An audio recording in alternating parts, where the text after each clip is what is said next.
Hey guys, welcome back to the channel. This is story about what if Naruto has Hagoromo Otsutuki bloodline and shows his real power to villagers. Part 1. Before I start, please do support for more amazing content and comments for part 2. Do consider to subscribe my channel and share my video to your friends and check out the description as well. Let's start the video. A young blonde in a dirty, oversized orange jumpsuit was walking through an alley battered and bloody. He thought he could just head home, but knew that everything he owned in the ratty apartment was going to be destroyed and didn't want to waste what energy he had left cleaning glass, piss, and crap off his uncomfortable bed to sleep when concrete worked just as fine.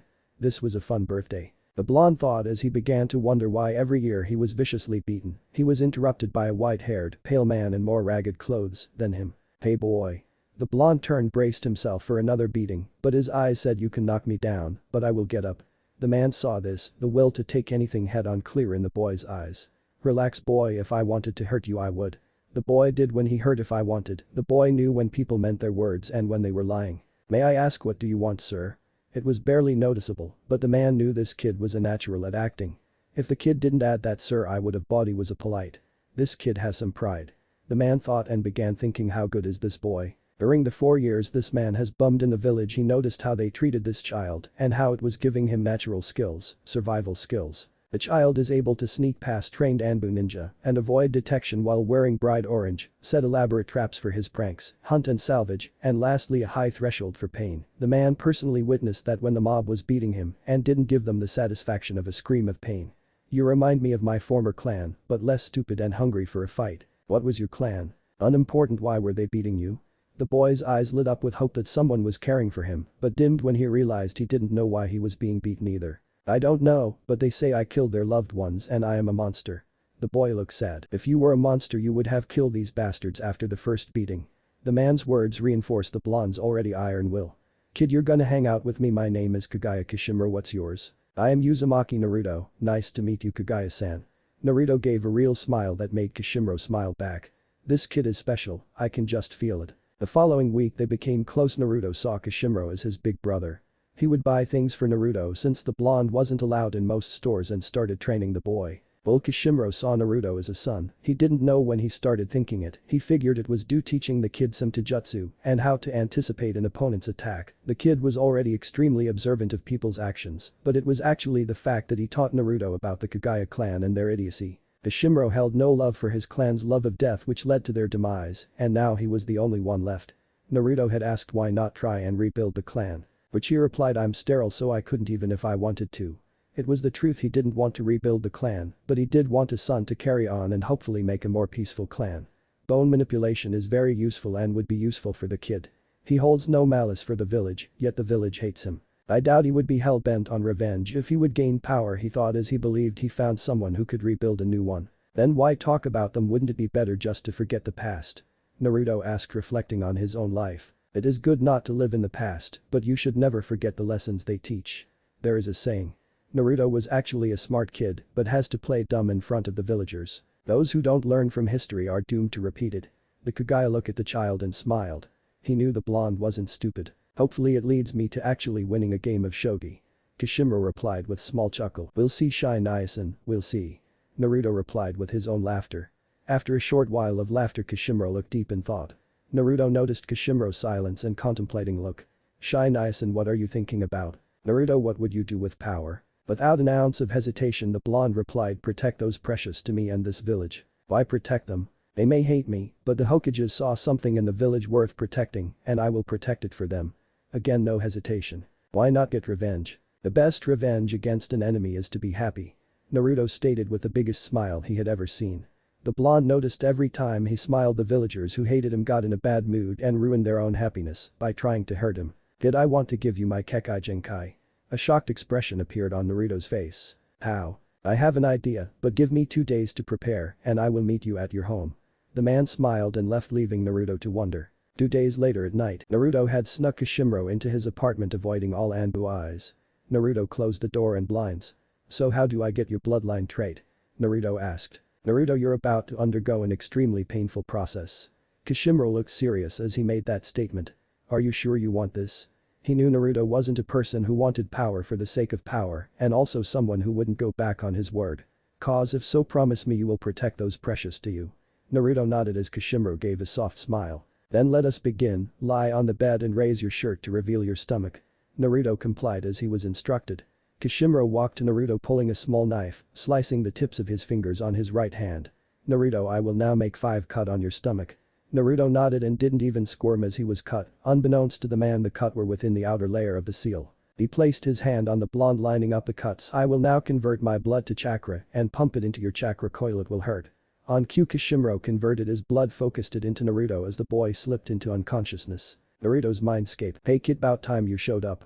I was beginning to wonder when you were going to say hello. A female voice called out. Naruto found himself in a large sewer in front of a large cage, looking inside only to see 2 red eyes staring at him. Beautiful eyes.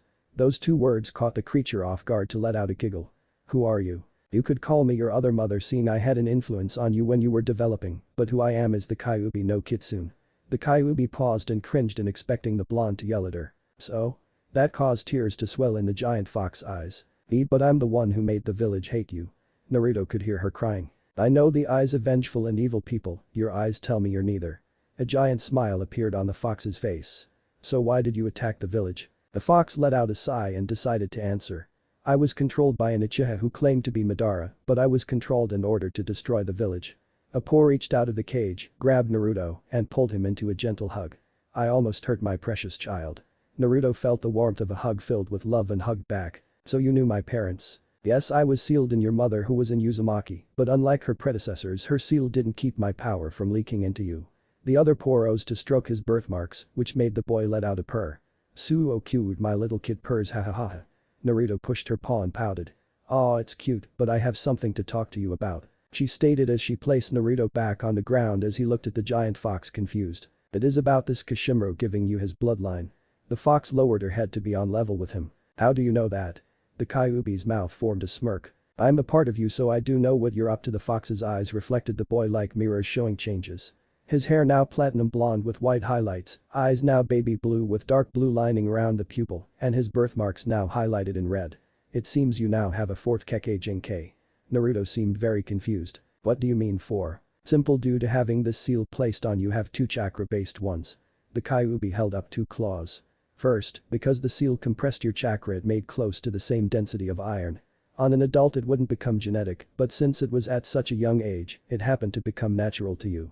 The fox paused to let it sink in and then continued. Second, is that you have a new affinity. You were just whined through your father's side, kinda funny since he was lightning. Well, through circumstances I don't want to go into until you're older, you can naturally merge wind, fire, water, and lightning into a jutsu with barely any effort. You can give it a name yourself, but I would name it Hellstorm Release. What aren't you telling me? Naruto yelled at the Kyuubi. You know something. Yes, but there is no point in telling you for now, so please trust me. Her eyes pleaded not to push the issue any further. So he dropped the subject. So what about the other 2 Kekkei Jinkais? I know one is bone manipulation.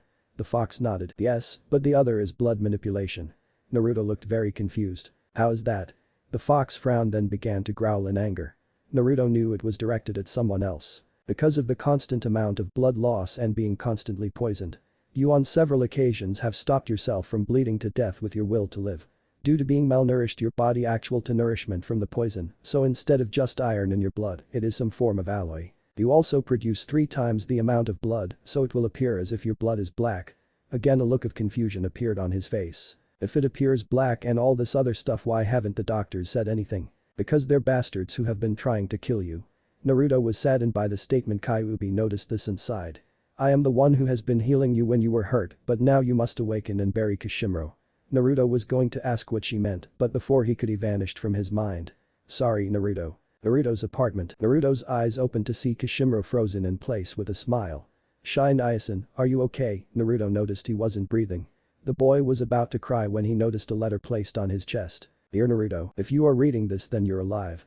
I told you once before, the Kagaya clan were idiots, and in truth I don't even know if this would work, but with your luck and your determination, I know you will pull through. It took me years to figure out how to convert my blood to chakra. I have killed 4 other kids with this process trying to have a son to carry on the clan, and when I saw you, I saw my last chance. So this time I poured every ounce of energy into you. So if I am dead, destroy my body and create a strong clan for me. See ya, Shine Ison. So he was just using me. Naruto felt anger swell inside, but then heard. There is more, Naruto, keep reading. And Naruto did see a PS. PS. Don't let these assholes break your will. You're the strongest person I ever met. Also, eat more vegetables because I know you know how to forage if they don't give you something healthy you're resilient. I bought you some new clothes and made you a symbol. Naruto found the clothes.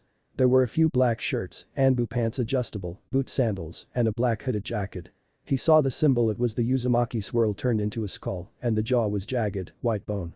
It was in the middle of the jacket on the back. After looking at it for a while he returned to the letter. Hide them until you want to wear them and hide your new power because they will fear you. Be safe kid, just promise that you will survive. I will niacin. Naruto let a few tears drop on the page. You need to destroy the letter and Kishimuro, hide your new gear, conceal your powers, and let us start coming up with a training regimen. Naruto knew what she wanted, but found it hard to even think about destroying Kishimuro. Why do I have to? He knew why, but he didn't want to destroy anything he cared about. If someone found the letter they would find out about your new bloodline and force you to marry some sluts who don't love, and if you keep or bury a dead body, they may try to pin murder on you. I know it is hard to let go, but you have to. I know I have to. I just needed to hear it. Naruto quickly burned the letter and came up with a plan to dispose of the body in the Forest of Death. Outside the Forest Death, Naruto found it harder than normal trying to sneak around the village with a dead body. It was mostly due to nerves. He has snuck around with heavier things for pranks. The forest has been his training ground for his stealth skills because his exact thoughts were if I can survive here, nothing the villagers do can hurt me. That was 2 years ago and it has improved his secret jutsu. There may be something here that can break down his body, but you'll still need to hide his body. The Kyuubi made a point about not just leaving a dead body near the entrance. He'll have to place it somewhere within the forest. I'll drop it near the nest of acid slugs. Give enough time, they should do the trick. Naruto whispered, hoping no one was around. You know you just have to think, talk to me, right? Naruto nearly slapped himself in the face but stopped in fearing that it would be heard. It took him 30 minutes to locate the nest and an hour to wait until it was safe to implant the body into the nest. Are you going to say a few words? No, he knew I thought of him as a brother. So he knows that he will be in my heart because Kishimuro was one of the few people who treated me like a person. Tears began to form but were forced back. But I will not give in to sadness because Shy Niacin would want me to be strong. Naruto made his way back to the entrance. It took him longer to get the entrance as many creatures began to wake up and the new traps on his detour didn't help. Who sets up these traps? Naruto thought in a mix of marvel and terror as he avoided them. He made it out virtually unscathed just in time to see the sunrise. He took a deep breath and started walking forward only to be stopped by a dango stick. So you're the one who has been setting off my traps? Mumbled a feminine voice. Outside the Forest of Death, Naruto froze. Did she see me? Was the number one thought going through his head.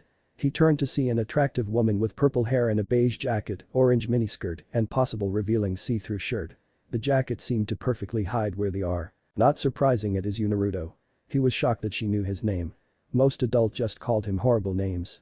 Don't look surprised, kid, you're very famous to the shinobi, especially the Anbu. Why am I famous? Shock was still on his face, not knowing whether to be honored or scared that the ninjas took an interest in him. It didn't go unnoticed and now she was torn between teasing him and getting him to relax. In the end she decided to flip a coin. Heads I tease, tails I don't. Naruto just watched the woman pull out a coin, flip it, and get a disappointed look. I really wanted to tease him. Well, my orange gaki, you are famous for 2 good reasons and 1 bad one. Holding up a finger for each one. 1, for you elaborate pranks that even some Anbu find hard to avoid. 2, eluding almost all trackers sent after you. You know I lost a bit of money betting I could find you before Iruka. Naruto started scratching the back of his head. Iruka only finds him because he has been the only one who took the time to hang out with Naruto and get to know him, well, as much as Naruto let him know. Were those the good reasons? The blonde air quoted, because those seem like reasons to be pissed. Yeah, we had to step up our game if we couldn't locate a kid. She gave a smile that put him at ease. So what is the bad reason? She pointed at him with a smirk. That ugly jumpsuit. She started laughing so hard that she didn't notice Naruto's face. He knew it was an eyesore, but that was the only thing he was allowed to buy because it was. By the time she was done he had already got over it. It finally hit him who this woman was. I don't give a shit how it makes you feel attitude, the provocative clothes, the piles of dango sticks, and some stuck in the tree. Anko, the snake mistress of the Leaf Village. She gave a mock bow and smiled. You forgot sexy and single, but I forgive you if you buy me some more dangos and tell me how you're so stealthy in that. Anko gestured towards his jumpsuit again. Get her to train you. The fox interjected. What? Why should I? Naruto didn't realize that he said that out loud. It made Anko smirk. Kids got balls, maybe I should threaten to cut them off, no too drastic. Well, Anko was running through ideas on how to gently persuade the kid to give her free food.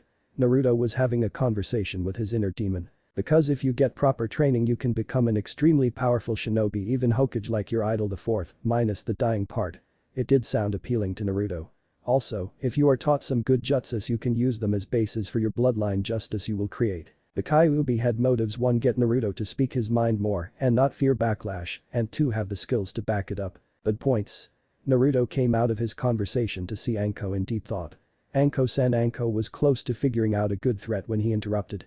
I will buy you your dangos for your forgiveness, but for how I sneak past trained Anbu, I wish to be your student sensei. It doesn't like giving respect. I like this gaki. All I can say is let's talk after breakfast. Suddenly her arm snaked around the young, now platinum blonde, and dragged him off to the nearest dango stand. Heading through town. While being dragged through town that was slowly becoming awake, Naruto noticed confused looks, like people couldn't recognize him. Anko noticed this. She has been on shift to protect the elusive former golden blonde from the vengeful villager and decided to get him a temporary disguise. Detouring from her objective to buy some clothes for the boy, and the only place that opened early was a ninja shop. It took a couple of hours because some of the clothes had to be tailored since the average genin was 12. Anko bought him a black bandana, grey cargo pants, a black muscle shirt, black sandals, and an oversized primary black and orange coat with white fur around the collar and red fangs on the back. And looks like Shino's jacket but with a fur collar. After he was changed, Anko burned the jumpsuit and said never again. Now you look like an Inuzuka. The bandana covering his hair, and with his now red whisker marks he could pass as one of their clan members. The jacket covered his clothes and almost touched the ground, now no one could recognize him. This gives me some ideas. A mischievous smirk appeared on his that Anko simple ignored with a smile. At least I don't have to wait till I'm like 16 to wear this jacket. Thanks Anko-san. You're welcome Kuma-kun. Naruto knew that during the rest of the day, he will be referred to as Kuma. At the dango stand, Anko had the biggest smile as she drew closer. He Anko-san. How is the only person who could put away my entire supply of dangos? The vendor called out, wiping some drool from her mouth. I'm surprised there isn't a line for these beauties yet. How can anyone be so drawn to food? Naruto thought to himself. That is a watered down version of how you get about ramen. The fox snickered as Naruto pouted. Not many people eat them religiously throughout the day. Why is that? The vendor man asked. I do that for a reason, because ramen. Naruto clenched his fist with fire in his and blurted out. It is the food of kami. In his head the fox was laughing her ass off. Anko was in total agreement. The vendor took the compliment from the boy and Naruto was just embarrassed and pulled up his collar. Just for that passionate comment, here are 2 on the house.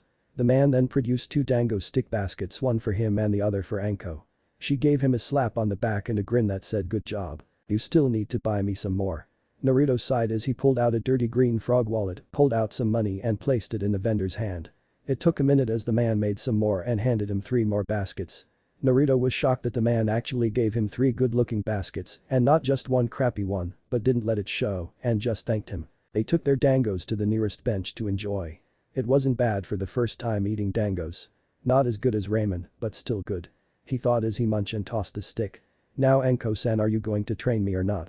A smirk graced her face, but before she could respond a voice interrupted. I have no interest in you, so leave me alone. A girl with red fangs on her cheeks, long brown hair that looked at least 12, yelling at a boy leading 2 others. The boy had a smug look on his face, along with red fangs on his cheeks and a red paw mark on his forehead. The other 2 were just ass kissers, with the red fangs, pumping up his ego. Oh Hana, you know that you're my bitch, so why don't you just be good and come here? He just pissed of Hana, Naruto, and Anko. Anko decided to test Naruto's skills. The 3 boys were from the Inuzuka clan, along with the girl named Hana, and all 4 were genin. If the gaki can run through the forest of death, he has to have some skill. Anko leaned in close to Naruto and said, why don't you go defend the girl's honor and then we will start your training. Naruto looked concerned. If I attack them I'll get punished.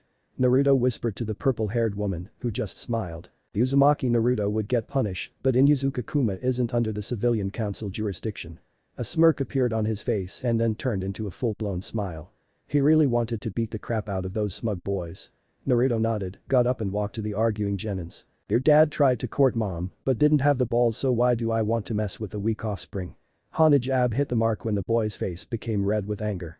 Hana steadied herself to dodge the attack that should have came, but heard a crash as the 13-year-old boy was tossed into a trash can by an 8-year-old. The boy's cronies were shocked as well as Hana and Anko, who for a split second lost sight of the platinum blonde until he threw the older Inuzuka. It wasn't speed, it was like he vanished from all senses. Hana was surprised that this kid was able to get the jump on members of the best tracking clan in the village, but when she saw the red fangs on the back of his jacket. Must be an Inuzuka, but that isn't our fighting style. She thought as she watched the unknown boy fight. The other boys charged at Naruto and with their boss out cold in the trash can their confidence was shot. Naruto felt a twinge of pain in his hand before connecting to one of the boy's face, effectively breaking his jaw and sending him flying. Naruto then felt another twinge in his foot as he spun dodging the other's clawed swipe at his head and continued to deliver a kick to the Inuzuka's stomach, which just made him crumble. Shy Niacin thanks for Taijutsu lessons. You shouldn't bother the girl if you can't handle her alone. Hana smiled at him for acknowledging that she could have beaten them herself. Naruto was smiling because it felt great to protect someone who was grateful. Thanks for the assist, kid. Hana ate his head. What's your name? Naruto was about to give his name when his inner voice spoke. Remember, you are not Naruto at this moment, kid, or should I say cub. The fox laughed at her own lame joke. You are Kuma. My name is Inuzuka Kuma. Naruto stated and looked for Anko, but seemed long gone. Where did she go and did she eat 4 baskets? Naruto was a bit angry that the person who promised to train him just up and left. Naruto decided to leave also, but was stopped by Hana. Where are you heading? Naruto froze. I was heading home. Hana put an arm around Naruto's shoulder. Since you were heading to the compound, mind if we stop at our clan's pet shop, gotta pick up some food for our partners. On cue a puppy emerged from her coat. She was wearing a sleeveless jacket and like Kiba's jacket but sleeveless, a medium, black skirt, black tights underneath and grey sandals. The puppy gave 2 barks and hello. Naruto submitted to the Inuzuka's suggestion and walked with Hana, well wondering where the hell did Anko go. Few minutes later, Naruto and Hana walked in relatively comfortable silence. Hana was in a conversation with her puppy Onimaru. He was a little wolf cub who liked to bug the hell out of the others and would fight Fang and Claw to avoid a bath. So we talked about me and the little Oni, she said as she scratched the puppy's ears. But what about you? I mean, I haven't seen you around the compound, so tell me about yourself. During the silence, Naruto gave this subject some thought and ran it by an editor. I am an orphan and have been cared for by Kagaya Kishimuro. He took care of me outside the village, knowledge, and only recently came home from burying him. Hana looked saddened about bringing up something painful for Kuma, but wanted to get to know the kid and pushed forward. Naruto didn't like lying to her, but it was necessary. So do you live with him or do you live at the compound now? He sighed then spoke to her again. Neither. Shy Niacin died recently, last night. I haven't met the clan's head and discussed living in the compound, but I plan to.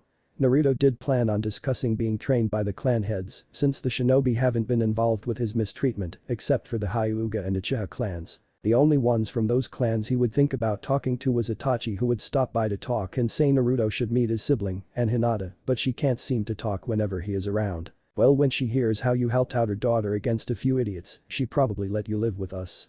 Naruto was so shocked that the girl next to him was an heiress that he stopped as Hana continued to the shop's door. As she held it open, she looked back at Naruto and said, "Are you coming, Kuma?" It took Naruto a little while to register she was taking to him. He then nodded and followed her inside. In another location, "What do you want, Anko-chan?" a woman asked wearing jonin attire. Anko smiled as she walked closer to her friend. "Sum-chan, first I would like you to make sure we're alone, please." Sum sighed and told her partners to secure the area, and after a while she heard confirming howls. "We're alone. But now to business." Anko cleared her throat. "I would like Naruto to live with you." Sum let out another sigh. "It is not like the clans haven't tried." She folded one arm underneath her chest and the other was up holding fingers to count them off. "We were stopped by the civilian council, saying they don't want the demon to access his animal side. Aburam clan wanted to, but knew the Kyuubi's chakra could harm their insect and need to keep the bugs happy. Nara clan's head is married to a bossy civilian who would throw a fit. Hyuga clan's elders stopped that idea when they told Hiashi that they would place a caged bird seal to keep Naruto in line. The Yamanaka clan was also stopped by the civilian council, saying if the boy messed up one of their mind jutsu the demon could take control, and the Uchihas were stopped by Hokage-sama for some reason, but probably because they would mistreat as well. Sum was pissed that the people who knew of Naruto's sacrifice couldn't care for or help him. Anko had a mischievous grin. "Well, luckily you're not taking in Naruto, you are taking in Kuma." Sum looked confused. "The kid now looks like an Inuzuka with my help, plus the kid already came up with a slight backstory that could be believable, and I will also help train him. Sinai Kinda promised him I would if he helped your daughter." Anko handed her a notepad with what Naruto said about his disguise's past. "So will you do it?" Sum nodded with a smile. "Yes, I will, but he has to come to me and ask." "No problem, as we speak your daughter is bringing him to your compound, you know how Inuzuka girls are." They both chuckled at the joke. "So I will go meet this Inuzuka Kagaya Kuma once he arrives there. Thank you, Anko-chan." "No need to thank me, I do what I want to do." With that Anko left and so did Tsume as she whistled for her wolves. Naruto a few blocks away from the compound. Naruto was really nervous about meeting a clan head and hoped that she wouldn't simply turn him in for impersonating one of them. Hana could see he was nervous. This is probably the first time he is meeting someone of importance. You don't have to worry about meeting Kasan, as long as you show backbone and morals like earlier she'll like you. Why does it feel like I'm taking my boyfriend to meet my Kasan? Naruto was letting Hana guide him as he dragged the cart. He decided to talk to Kayu-chan. So I am meeting a clan head under an alias Anko came up with, after helping the heiress Anko told me to help, it seems like she kind of planned this out. You may just be paranoid Cubby-kun, it could be your unnatural luck that led you here. The Kyuubi snickered at her new nickname for Naruto or Kuma as it was. If I was lucky I would be living a much better life than I have been living and stop calling me Cubby. If I called you kitty you'd be a cat and if you weren't lucky you'd be dead long ago. Sachi that caught both of them off guard. Kyuubi had always wanted to call him Sachi, but since they only started talking last night she felt that she didn't have the right to. Naruto felt happy and warm on the inside because he craved any form of her attention and in the short time they known each he felt nothing but love from her since she hugged him. If you want to, the fox's eyes lit up. You can see, call me Sachi. Would you call me Kasan? Her tails were swinging like crazy at the thought. No, not yet, but maybe I will soon, Kayu-chan. It wasn't what she wanted, but it still made her happy. I will, and I'm still going to call you Cubby-kun as long as you're Kuma. She laughed and before he could reply he noticed he was inside the Inuzuka compound. It was pretty rowdy seeing kids wrestling, dogs and wolves running around, and the adults sparring. Hana grabbed hold of the cart and brought it to the kennel where another Inuzuka took it. It didn't take long for someone to ask, is that your boyfriend, making Hana blush and quickly dragged the young blonde off to her mother. Hana's home. Kasan, you home? Hana called out and a few minutes later a woman with short wild brown hair, red fangs on both cheeks, eyes were slits, and had dark purple lips. You're home from your little trip, anything interesting happened? Tsume already knew what had happened thanks to Anko's notes. Hana ran through the day and when she got to the fight she had a blush that didn't go unnoticed by her mother. My little girl likes the hero type. So you're Kuma, I heard about you from Anko, I'm Tsume by the way. Tsume gave a reassuring feral smile. Naruto bowed and when his face was out of view it relaxed. It is nice to meet you Inuzuka-sama, I would like to discuss living in the compound. Tsume smiled at his formality, then looked at her daughter. Would you give us some privacy? It was a command more than a question and Hana reluctantly left. Kuma, or should I say Naruto? Naruto stood but didn't look shocked that she knew it was him. 1. She already said Anko told her about him and 2. Clan heads tend to be the most skilled of their clan, he really didn't think he could fool one. I have some papers for you to sign in Kuma's name. Also, besides me and Anko there are 2 others who know about this. One is Hokage-sama since he can make your alias have a legal identity but wants you to go back to being Naruto once you make Chunin, so you'll be under Shinobi Council instead of civilian. The second is Hada Kakashi who also wants to train you for some reason. She turned, grabbed some books and a scroll and handed them to Naruto. He looked over the books, most were for Fuinjutsu ranging from basic to advance and 2 were about chakra control. The scroll had a seal that said to unlock channel chakra through the seal. Naruto looked at Tsume with a confused look. Why wait until I am a Chunin and not just Genin? Genin are partially under the civilian council so they could revoke your status if you're not Chunin or above. Start reading the chakra control books so you can open that before the end of the month when Kakashi and Anko get back from their mission, but from now until you're Chunin you're living here. Welcome to the family. Tsume and Hana's home. It took an hour to fill out all those forms and Naruto was dead tired and hungry. He had no sleep, ran through the forest of death and had a small basket of dangos and a small fight with 3 older boys, he just wanted to sleep for a while. He grabbed the forms and headed to the kitchen. Tsume had on a pink apron instead of her Jonin jacket and looked like she was cooking, smelled like it too. You finished the paperwork? She spoke without even turning around to look. Naruto said yes and set them on the table. Good, Hana-chan took Oni on a run with her 2 older partners and my Sachi Kiba-kun is out training with Akamaru, so they'll be home later. Tsume grabbed a plate. You'll be bunking with him, so after you eat I'll take you to the room and you can take a nap. She turned around with an omelette in her hand and set it on the table. But maybe you should dye your hair before that cause you can't wear a bandana 24/7, now sit down and eat. Naruto felt forced to comply with her command and did just that. Tsume grabbed the documents and whistled. Now Kuma, I would like you to meet Kuramaru. A big dark blue and grey wolf with an eye patch came in and scowled at Naruto. Wow, he likes you. He is giving me the evil eye. Tsume chuckled at the unintentional jab at her partner. That look is his smile to strangers. She placed the papers in a canister and Kuramaru took it in his mouth. Take that to the Hokage. With a nod of the wolf's head he ran off. Naruto had just shoveled the last of the omelette into his mouth and swallowed, wondering if he could still call him Gigi or if he wanted to after keeping the secret of Kaio-chan from him. So what room is Kiba's? She looked at Naruto and then the plate. You gonna put that plate away first? It was more of a command than a question. A sweat drop formed on Naruto as he nodded and put it in the sink. Good, now the bathroom is located upstairs, third door on the left. Tsume walked to her jacket and pulled out a hair dye kit. Anko-chan, slip this in my pocket before leaving, use it. She tossed it and he caught it with a confused look. Fine, I'll help you, just get washed up and I'll be in there in a little bit. Now get. The bathroom. Few minutes later. In Naruto, it was great to get in a bath with actual hot water. Some hookers used to let him use theirs until the landlord found out and threatened to shut off their hot water.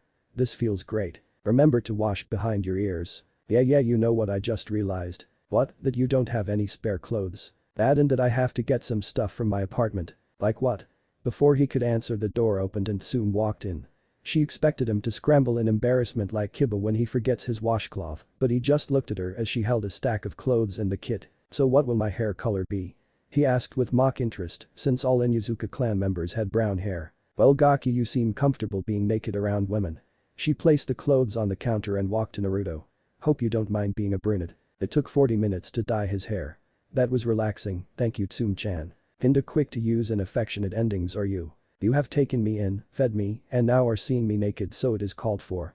Naruto stood out the bath, walked past Tsume, dried off, and got changed. He was wearing Kiba's clothes, a black short-sleeved shirt and gray shorts. So where's his room? Right 2 doors down, Kuma, and don't sleep all day. I already miss my name.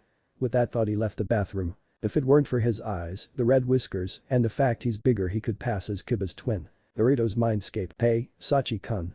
The familiar voice of the fox called. Aiu-chan, I am trying to sleep, what do you want? Naruto whined as he rubbed his eyes. That's the beauty of this place, although this place is a sore, being here is like dreaming, so when you leave you'll be well rested. Now remember those twinges of pain. Naruto nodded. Well, that was your bones reconstructing, your bones reshaped to make your attacks more effective. Naruto remembered how each boy fell after one strike. So they got the ass kicking they deserved. You could have killed those boys. Naruto was shocked. He didn't want to kill them, just teach them a lesson. I want you to train that response to be a conscious response instead of subconscious. Yes, Kaio-chan. The female fox smiled and reached out from the cage to stroke Naruto's cheek, making him purr. But let us start chakra control training so you can open that scroll. How are we going to train, and if we can, why not start with the bone thing? The giant fox rolled her eyes. First, everything about a shinobi comes down to chakra control, and opening that scroll will help. Second, here you can train, but can't do any physical training. She clapped her massive paws and smiled down at Naruto. So why don't you walk up these bars? How, Kaio-chan? The Kyuubi let an audible sigh. Chakra can be used to preform jutsus, increase physical attacks, and used to scale walls and walk on water. Climbing these bars, she tapped a bar with her claw. Is the first step to walk on water. Now think of your chakra as explosive glue.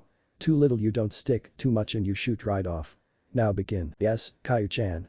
With that, Naruto ran towards the cage. Sometime in the afternoon, waking from mental training, he made it up halfway and was close to finding the right amount of chakra. The fox was surprised at how quick he picked up on it. Not only did he make it halfway, but he did it without calling on a full percentage of his chakra. She knew Naruto was smarter than he let on in public or even to people close to, which were few, but he caught on quick. If he wasn't being hindered, he could go farther than anyone could even imagine. The fox was right about it being like dreaming. He felt relatively well rested. What he wasn't expecting was a small white puppy staring him in his face. Hey, Akuma, is it? Yeah, and this must be Akamaru, so you must be Kiba.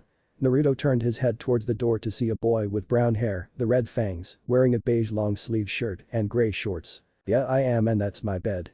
The Inuzuka pointed with a possessive look. Well, Tsume-chan said I could take a nap in here. Naruto sat up as Akamaru leapt off his chest. Those are my clothes, Kase-ayan. After few minutes, Tsume was behind Kiba along with Kuramaru with an annoyed look. Why is he here? Tsume had a sweat drop and rubbed the back of her head as she forgot to tell her kids that Naruto was going to be living with them. Few seconds later, Hana showed up to check what Kiba was yelling about. Hey Kuma, what are you doing here? Hana slightly blushed and couldn't meet his baby blue eyes. Hey Hana-san, Tsume-chan didn't tell you to. Naruto looked at them with an inquisitive expression.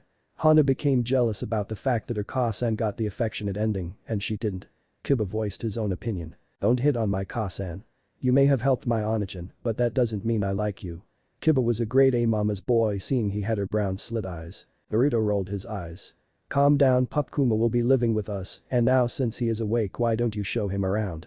Kiba gave a defeated sigh while Hana turned and gave a victorious smile to the grey puppy in her jacket. Fine, come on Kuma. Kiba walked out followed by Akamaru and Naruto. Hana turned to Tsume.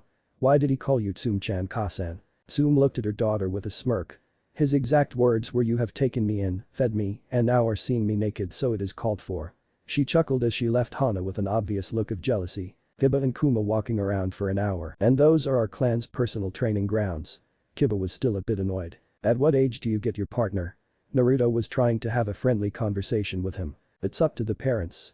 Some don't allow their children because they're too prideful to rely on a partner or don't think they can handle the responsibility.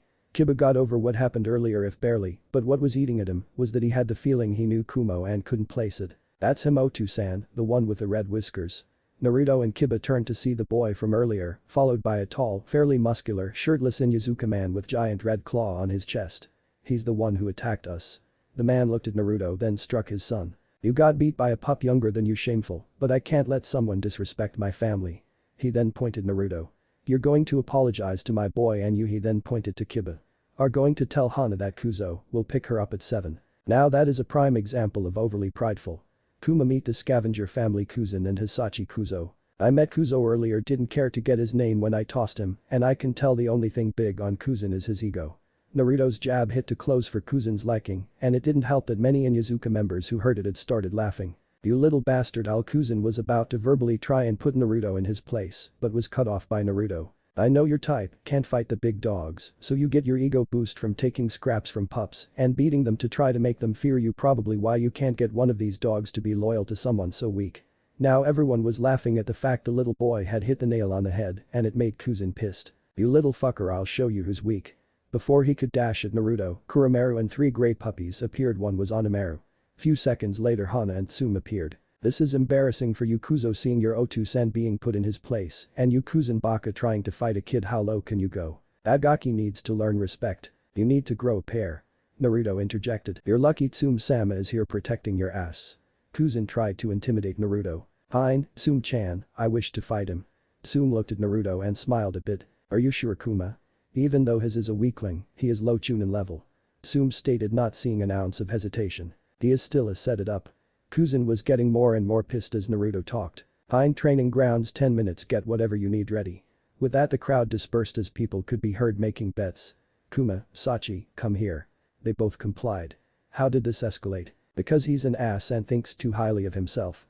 Naruto was agitated to say the least. Like the attitude, Cubby-kun, but are you sure you haven't bit off more than you can chew?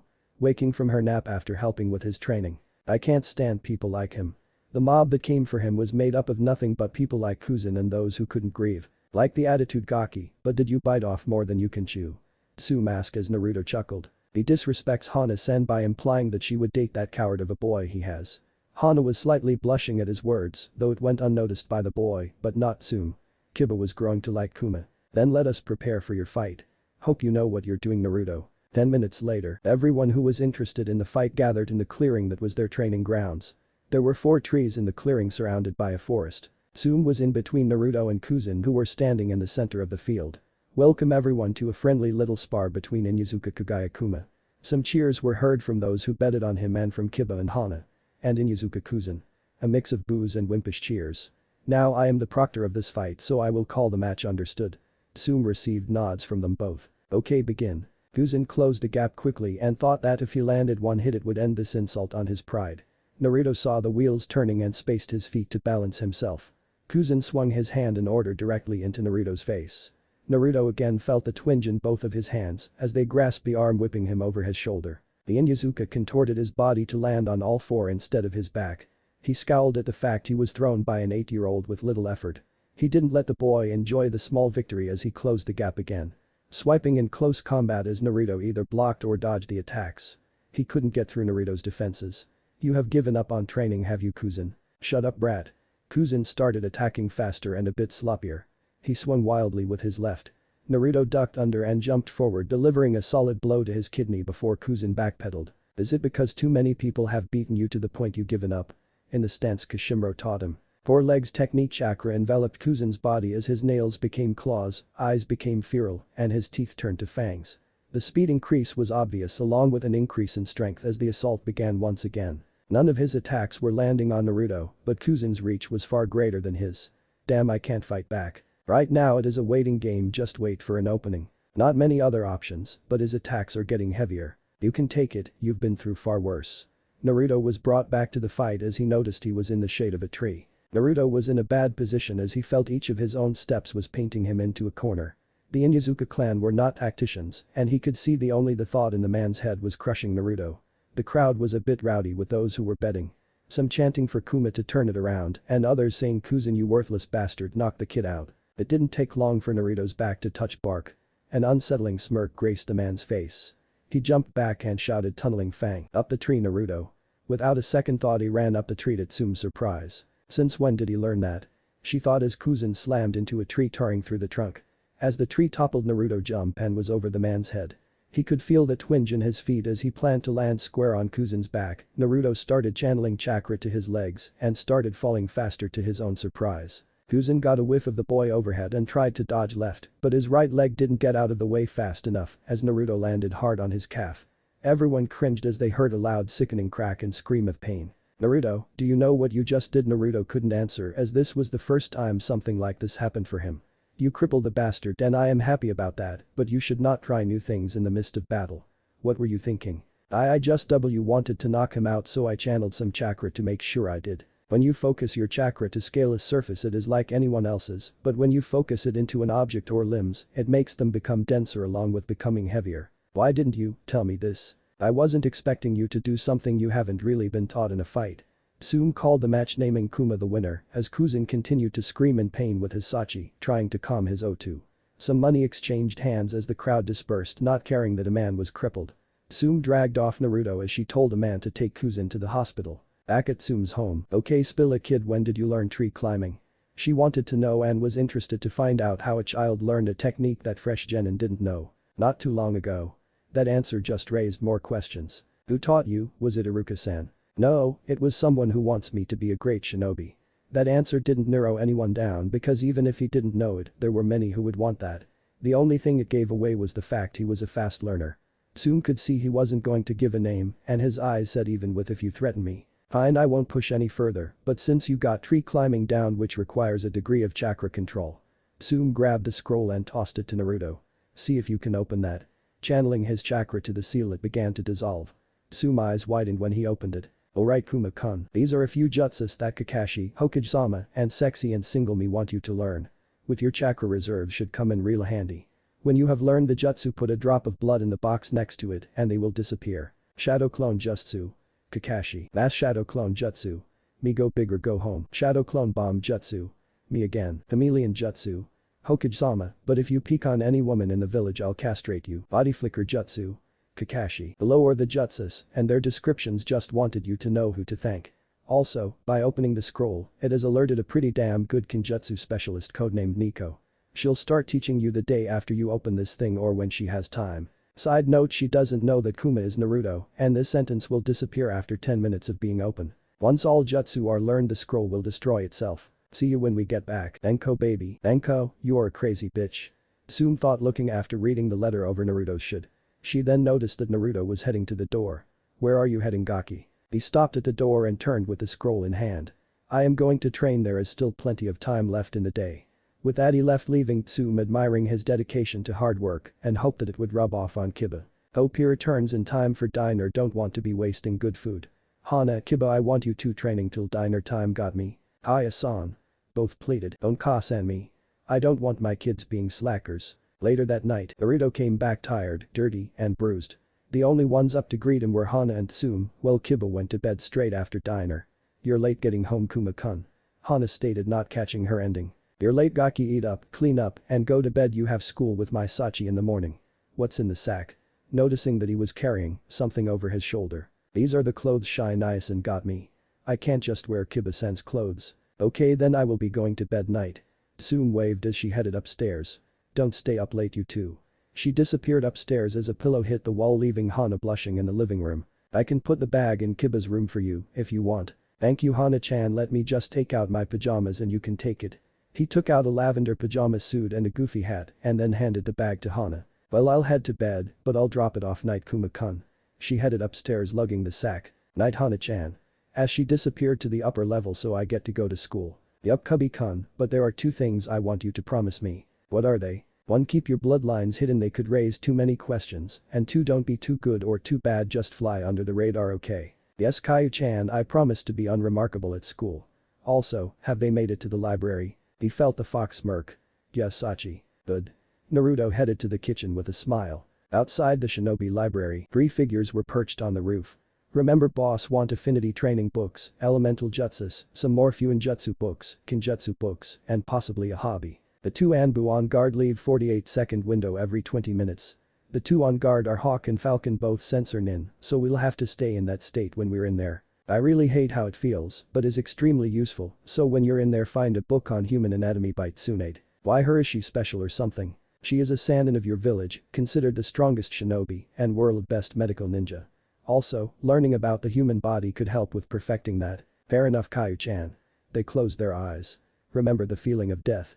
Their eyes were now glassy, skins were cold, the sound of their breathing had stopped, and their heart stopped pumping as they vanished. The fox shuddered as the feeling reached her. This technique utilizes your bloodlines in order to mimic a dead body. How can you stand this? Necessity called for boss to play dead in order to live, but it does feel slightly different. Probably because now your bones are lighter. Seriously, you need to train, can't go on with just raw talent alone. We'll keep that in mind. The 3 figures entered through the window. Inside the library, okay, I'll head to Fuinjutsu. You go find Kinjutsu, and you find the elemental affinity. As one figure whispered to the others as they nodded in agreement. Once we locate those, then I will find the books on human anatomy, you check for a hobby, and you grab some elemental jutsus, just wind, fire, water, and lightning. Alright, let's go. It took 18 minutes for them to locate the first set of books and began looking for the second set. Didn't take much longer for 2 of them, but the one searching for a hobby was taking some time. He was wandering through different aisles searching. Knowing it had to be something that could transfer over to field, but able to be just for fun. Without realizing, he wandered into a wing for the village's allies, the Suna section. He remembered the day a puppeteer came to the village when he was 6, watching from the alley because the parents didn't allow him near their kids as the woman entertained the children. He was captivated as the woman made the toys dance. It was probably the only decent memory of that year. The figure grabbed the books of basic puppet constructions as he made his way back to the other 2. You get what you wanted? Yes. Okay, boss is waiting for these, let's move out. The 3 waited for the 48-second gap. Tsume's house. Naruto, now dressed in his pajamas, reading the chakra control book he skipped over. Going over multiple exercises other than tree climbing, it was like a starter book for doing and creating jutsus. Naruto, the clones are back. He closed the book and walked to the back door. Opening it, the light showed the 3 figures were exact clones holding a bag. It seems you guys had fun. Naruto smiled at them. We did, boss, here are the books you wanted. They tossed a bag of books to their creator with a smile. Thanks, guys. With that, he dispelled his clones and he was flooded with their memories. Oh, I already love this jutsu. You got your books, now get some rest, Cubby-kun.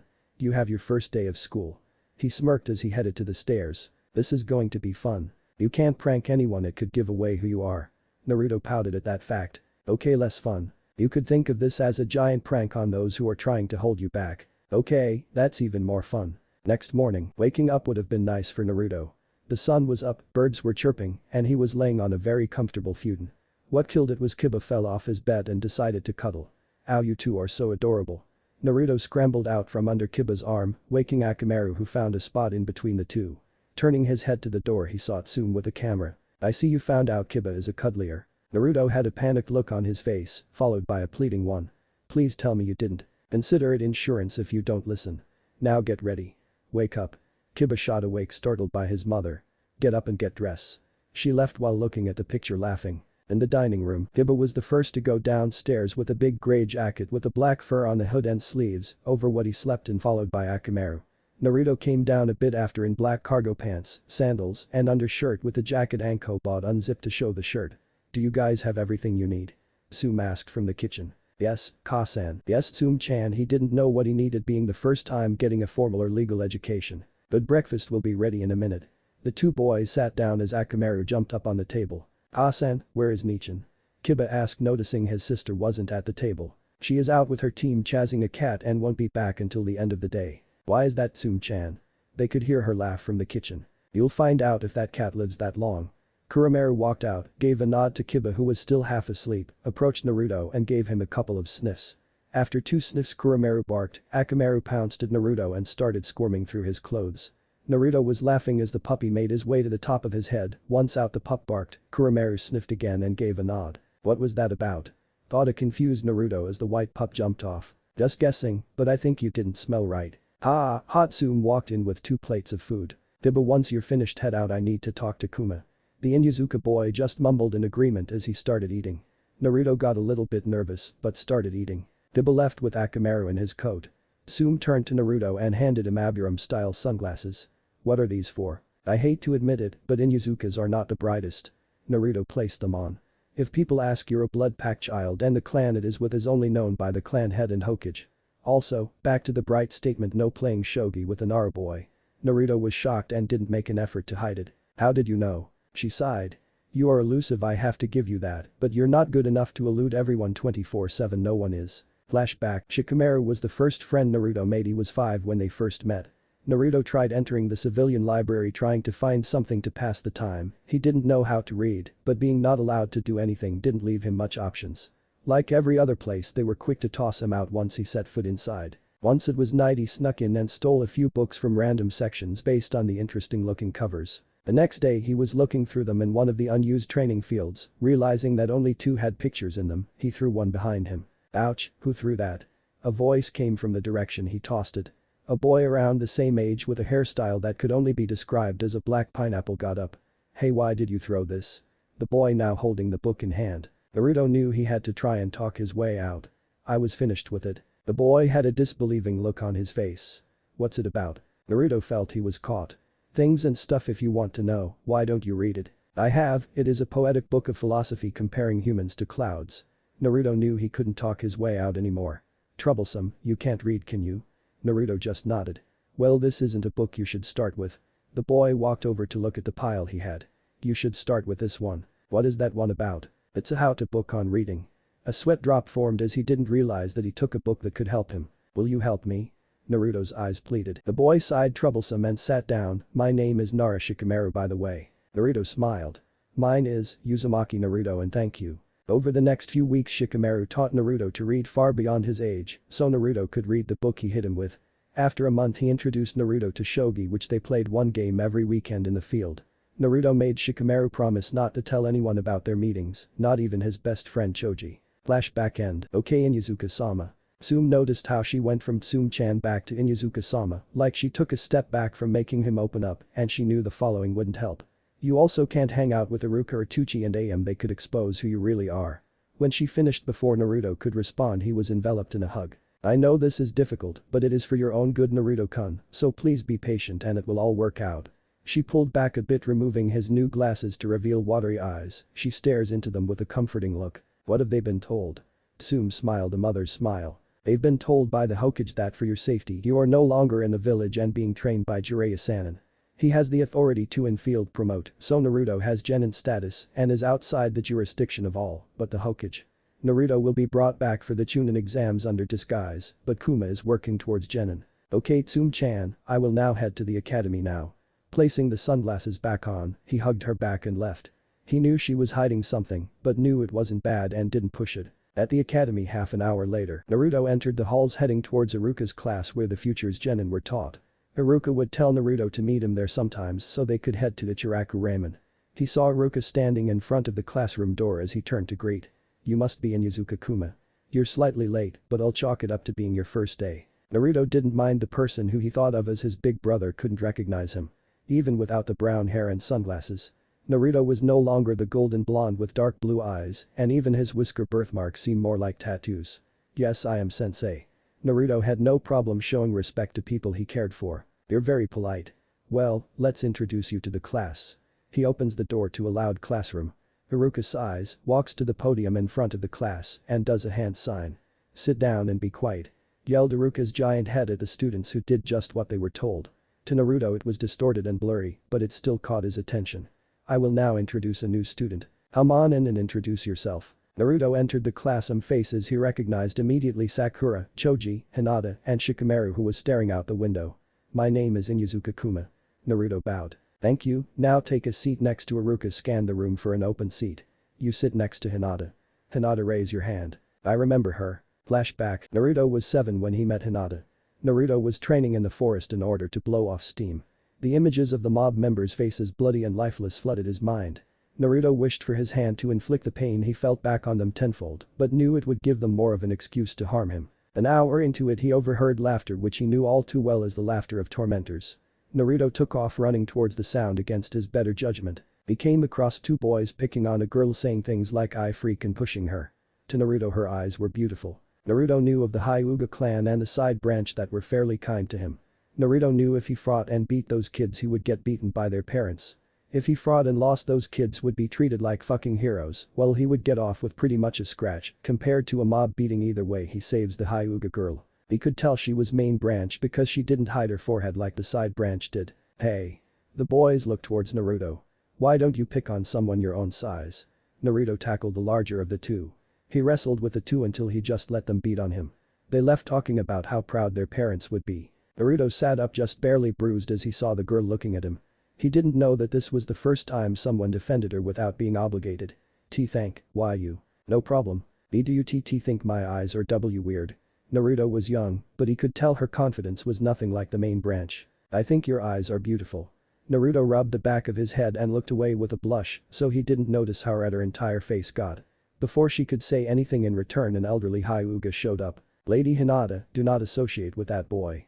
Naruto didn't have to look to see if his forehead was covered or not to tell he was main branch. She tried to protest the mistreatment of him, but was dragged off. The next time he saw her was when she dropped off a plate of food in front of his door, and from that day forward, she hasn't seemed able to talk to him face to face. Flashback end. He sat down next to her and saw a look of disappointment. I wanted Naruto-kun to sit next to me. She has been saving that seat, hoping that when Naruto wanted to become a shinobi he would sit next to her so she could work up the courage to talk to him. That day was the day she wanted to be his friend, but when she heard about his life from the side branch, she wanted to be his comfort. She admired how even though his life was hard, he moves forward and his blue eyes. A blush appeared on her face. Sometime in the afternoon, class was over. Iruka went over the history of the village and bare basics. Naruto got slightly bored and pulled out a book during village history, but put it down when Iruka started escape techniques. Students were filing out, leaving Naruto and a few others left in class. Shikamaru, who was asleep for the second half of the class, and Choji, Sakura and some platinum blonde girl, and Kiba, who was talking to 2 other boys. Naruto was getting up to leave as Kiba came over. Hey Kuma, want to play ninja? Naruto saw that they were the 2 boys who bullied Hinata and didn't want anything to do with them. I have things to do, Kiba, but I will see you at home, see you later. Council chamber. Okage-sama, why have you called this meeting? An old man with short spiky gray hair asked as all who surrounded wanted to know. Hiruzen took the pipe out of as he began to speak. This meeting is concerning Uzumaki Naruto. The civilian council had an evil smirk, think they will finally get rid of the demon. While the shinobi council side was hoping he would protect Naruto better than he has. As of yesterday, Naruto is no longer in the village.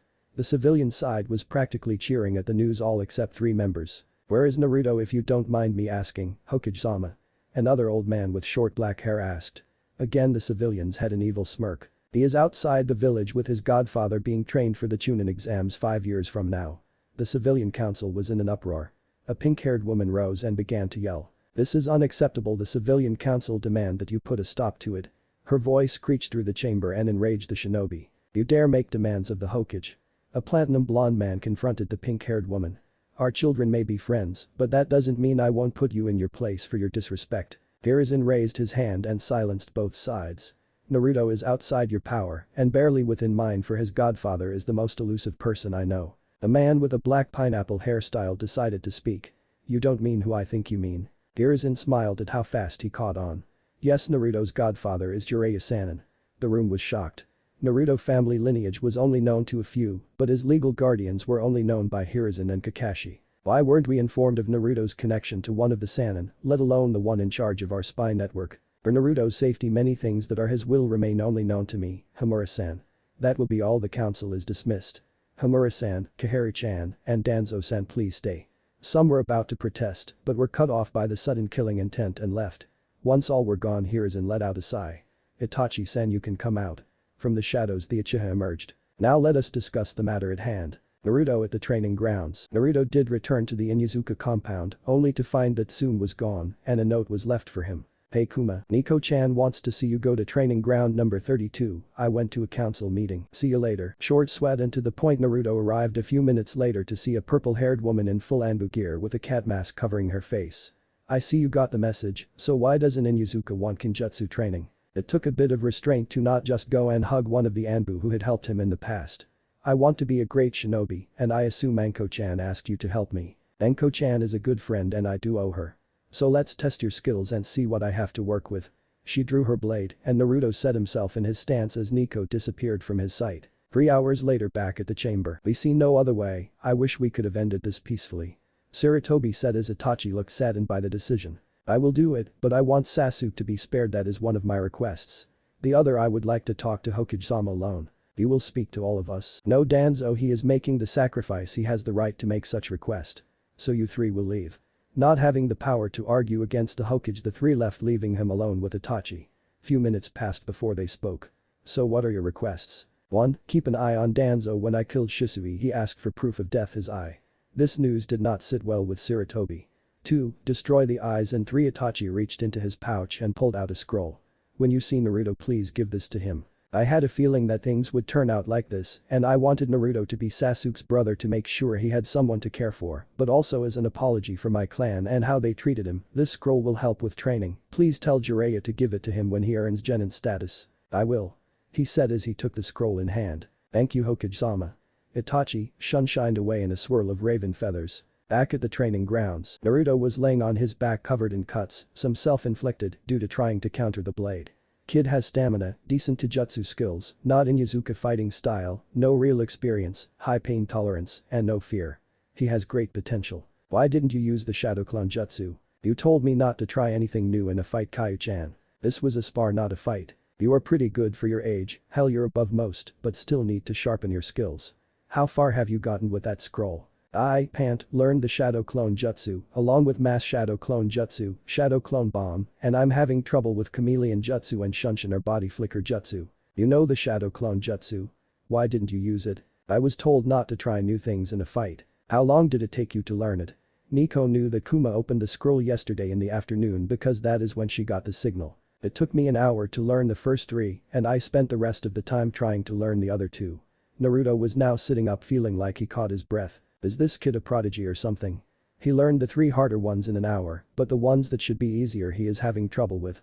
Guess I'll have to start the training there along with the basics of Kinjutsu, maybe give you some tips on fighting barehanded against a blade. Thank you, Nico-chan. When we're training, call me Nico-sensei. Hi, Nico-sensei. He bowed to his new sensei. 1 week later at the academy, the past 7 days benefited Naruto greatly. With Nico's help he mastered Shunshin and Chameleon Jutsu. Learning how to fight against blades barehanded complemented his countering style. Nico wants him to work his way up to a katana starting with tonfas to get used to having a longer reach and dual wielding. The weekend passed and Naruto missed shogi with Shikamaru for the first time and wondered if he even cared. Naruto was the first to show up for class minus his jacket, which got tattered from training, which brought up the matter of getting the Inuzuka symbol tattooed on his cheek. Naruto told Tsume he would get the tattoos, but on his chest, since he found out his whisker marks were sensitive, it was planned for after school today. Half an hour passed and everyone filed in minus the class's Uchiha, who was mourning for his clan that was massacred by his brother Itachi, which Naruto couldn't believe it. Itachi always talked about how he cared for his family, especially his little brother and the village, why would he betray both? Class was easy compared to the training and secret chakra control training he had the clones do. The fox told Naruto that he has more chakra than most, which makes D and C rank jutsus harder to master. Class was over and the students filed out again. Shikamaru, who again was asleep for half the class, got up and approached Iruka. Iruka-sensei, have you seen Naruto or know where he is? I haven't seen him. Iruka sighed. He is no longer in the village, he is with his godfather and won't be back for 5 years. Shikamaru muttered troublesome and Naruto noticed 2 faces that looked saddened by the news. Hinata, who he did considered a friend, and Sakura, which surprised him considering that she dropped their friendship. Flashback. Naruto, age 6, was hanging around the academy hoping to make a friend. He noticed a pink-haired girl being tormented by 2 other girls, calling her names regarding her forehead. He chased them off with a beetle, sending the girls running. Naruto let the bug fly away as he spoke to the girl. Are you okay? Yes, I am, thank you. You're welcome. Why are you playing alone? The girl's eyes started to water. They keep picking on me for my forehead. Naruto knew how loneliness feels and wanted to cheer her up. They are just jealous because it is a sign of how smart you. She looked at Naruto with a slight blush. Also, maybe they are jealous because you are the cutest girl here. The blush became full-blown, but Naruto didn't notice because he turned his head to hide his blush for saying that. Would you like to play? Naruto turned to her with the biggest sincere smile that made her happy seeing it. I would like that. They played the rest of the day until nightfall.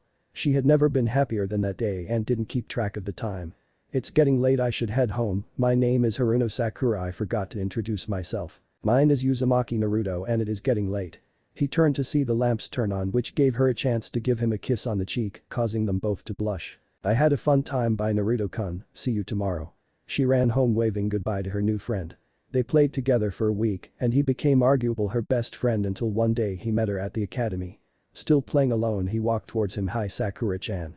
She got up, hair hiding her eyes, walked to him and smacked him through the motion. Her hair moved to show her eyes begging forgiveness. Don't come near me again. She ran off, leaving a hurt Naruto standing in the field. He spent weeks trying to salvage it but knew it was just hurting the both of them. Flashback end. The platinum blonde Naruto now knew as Ino saw her look and tried to comfort her. Ino knew about how they knew each other and why they were no longer friends. Naruto had to leave for his tattoo appointment. The tattoo parlor with Tsume. Naruto was prepared for this but wanted to add some design. He ran the idea past Tsume and she agreed to his idea.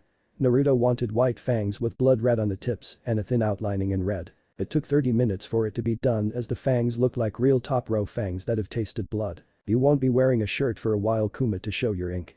Though I believe Hana is not going to complain. Naruto was more defined and muscular for his age. You're going to wear bandages around your stomach, especially around the academy, okay?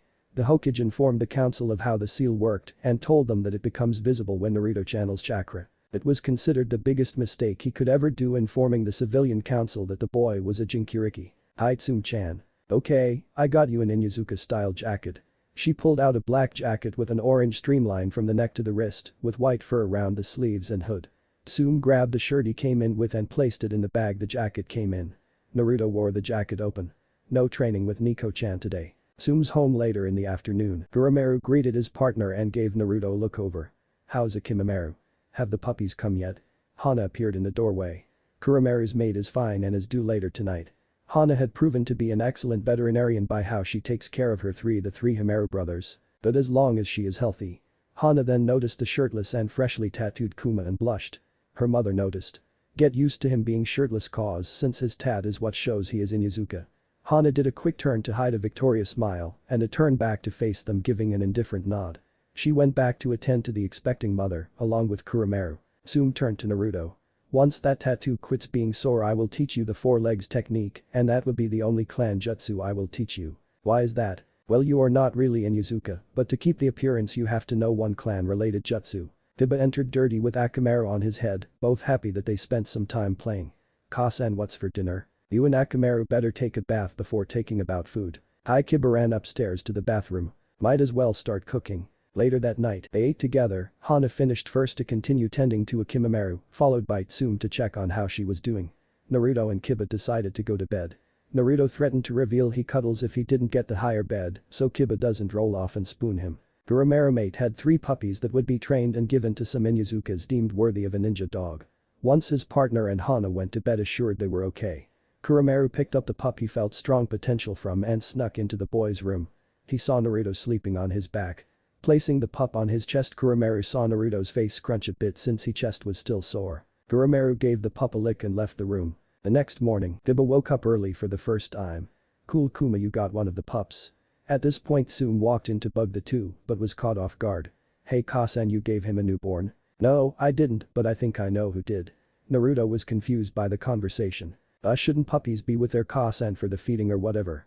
Naruto was still on his back, not wanting to move the puppy. Ninja dogs are bred for just in case their Kasan dies, they can take nourishment from outside chakra until they can eat and you're stuck with that pup. Why is that? She sighed and began explaining. After birth it takes 3 hours to bond to its parent's signature.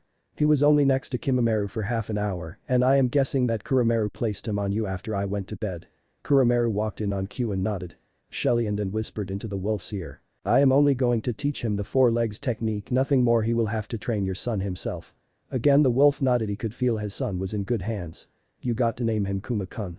Naruto looked at the black wolf cub with gray fur up to his knees and a gray patch on his head. I will name him Kajimaru. Cause if you are going to hang out with me you need to be elusive like a shadow. Fitting name, and don't worry, by the end of this month you won't have to carry him everywhere because he will be able to follow you, but only light training until then.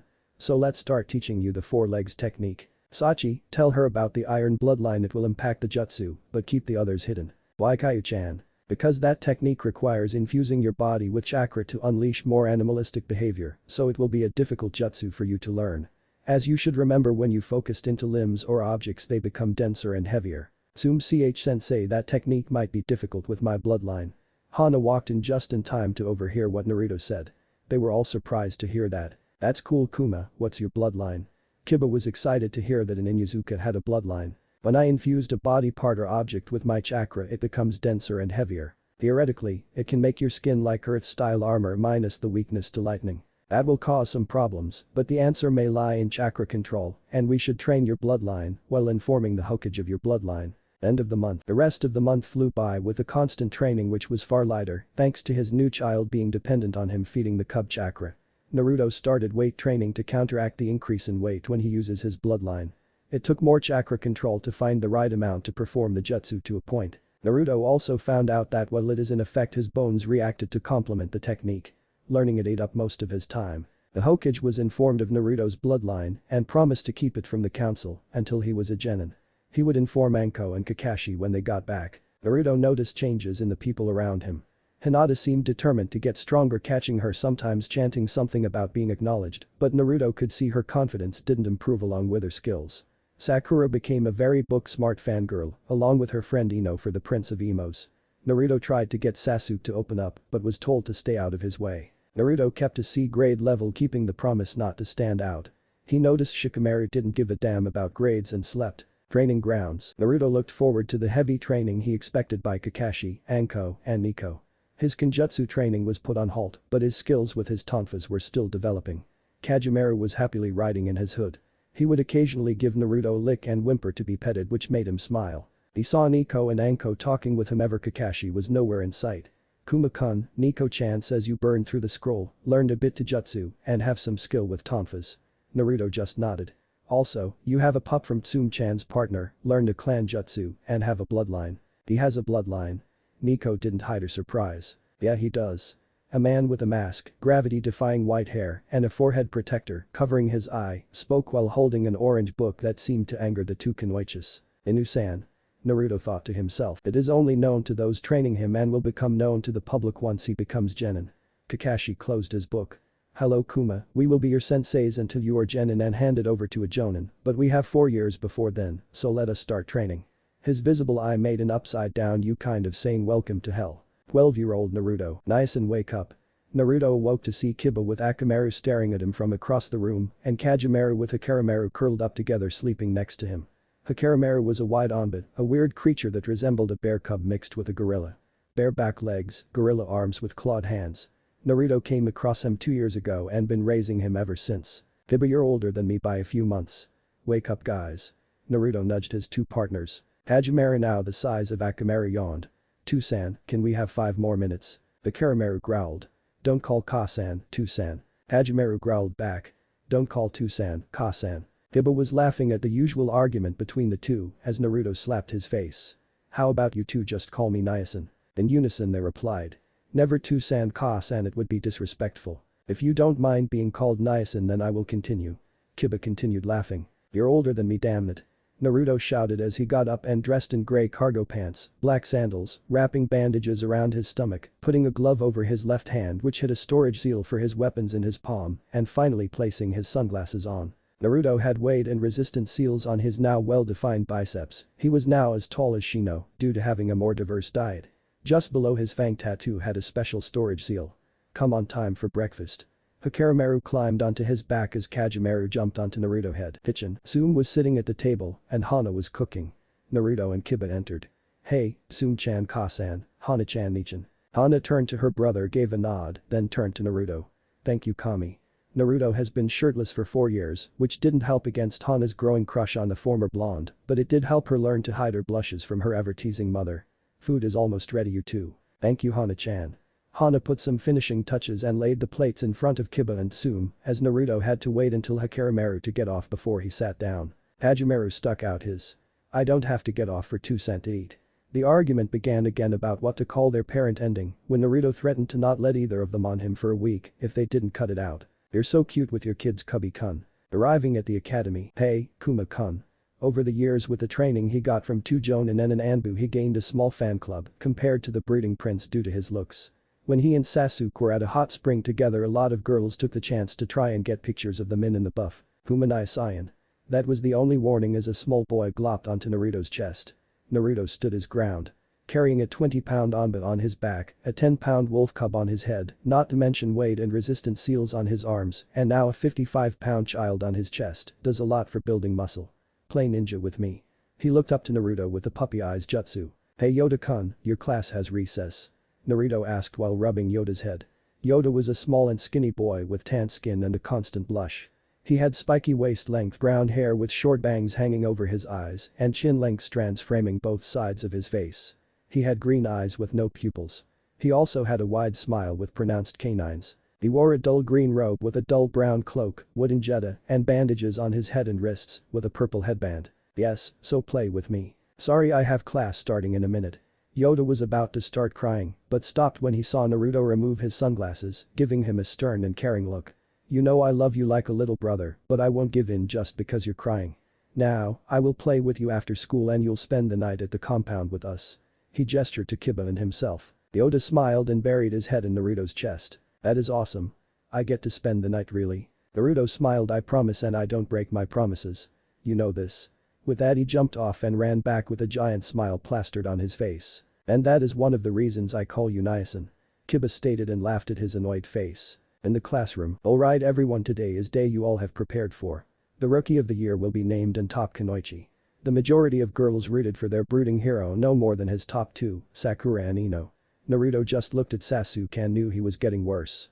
The civilian council was kissing his ass and trying to force the clans to do the same. Last he heard, Hiashi was fighting his elder clan members against trying to arrange a marriage between his daughters and the last Uchiha. "We will begin the exam after lunch. Remember the 3 jutsu you have to know are Henge, Kawarimi, and Bunshin."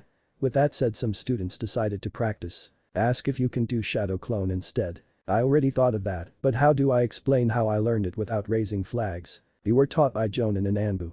"Again, already thought of it. By law Jonin can't teach civilian status children, even if they belong to a clan. If I tell they get in trouble and look into my identity, Gigi bent the rules to help me, so I have to figure this out on my own. I hate how you've cut me out of your thought processes." He felt her pout. "I am a growing boy with some interesting thoughts and also trying to be a shinobi. So I need to know how to keep my thoughts to myself, Kayu-chan." Kuma-kun." Naruto turned to the Hyuga girl. "Would you mind helping me?" Hinata was more open to Kuma than Naruto. Didn't blush or stutter uncontrollably and faint. It became clear that she saw Kuma as a friend, but what did she see Naruto as was the thought going through his head. "I would be honored, Hinata-chan." Outside field, Naruto's partners decided to take a nap as he spared with the Hyuga heiress, which gave him great insight to her. No confidence at all when Naruto gave her the chance to end it, she didn't take it. He knew she noticed as she awkwardly avoided the finishing move. Hinata was the most skilled and has the most potential of the future Kunoichi at the academy. She was smart, perceptive, and taijutsu skills were on par with a mid-level chunin. She even started putting her own spin on Gentle Fist. "I will make you proud, Naruto. Since you helped me, I can try and help you with the Bunshin." After 15 failed clones, Hinata started to worry about Kuma's chances of graduating. It also didn't help that he had a frustrated look. It wasn't frustrating for him. What was frustrating was the fact he hadn't thought of a way to explain the shadow clone jutsu. Seems like the Inuzuka clan is not that talented or bright. He turns to see the emo prince have a mix of emotions on his face: confidence, disappointment, hate, and anger. Naruto could only guess why the lash out at the clan, but they were taking care of him. "Why did my clan die and theirs continue?" The Karimaru and Kajimaru were now awake, about to bare their fangs, but stopped when they noticed the mischievous smirk on their parents' face. "Then let us see who's better, team." Sasuke frowned, being the first time someone insulted him, and got into a stance that shouldn't have been taught to him, then dashed towards Naruto. Dodging a kick to the head, Naruto then just kicked him in the nuts. Screams rang throughout the village from his fangirls. Sasuke, rolling on the ground cupping his balls, stared daggers at him. "You're an asshole who kicks another person in the nuts." Naruto just shrugged. "Don't go for the high kick if you can't guard the tidbits." He walked away with his partners, ignoring the many glares. Strangely, Ino and Sakura were quiet. He may be useful. A figure watched from behind. Okage's office. Sarutobi was behind the desk and mentally cursing the mountain of paper. How the hell did you do these so fast, Minato? Speaking out loud as Anko, Tsume, Nico and Kakashi with his orange book entered. Glad to see you three, Anbu leave us except you Nico-san. On his order the Anbu hidden in the rafters disappeared. Yugao-chan, you can take off that mask now. She complied with an inquisitive look. If I may ask, why were we called Hokage-sama? He took a quick puff from his pipe before gazing at the three. He got up and touched the wall, activating the privacy seal. Closing his book, Kakashi decided to speak. You wish to know how Kuma is doing? You'll be one step closer to your life, Naruto. Giving a nod, Anko stepped forward. Kuma-kun training was extreme. We had him running all kinds of exercises, especially weight, since his bloodline causes him to become heavy and slow.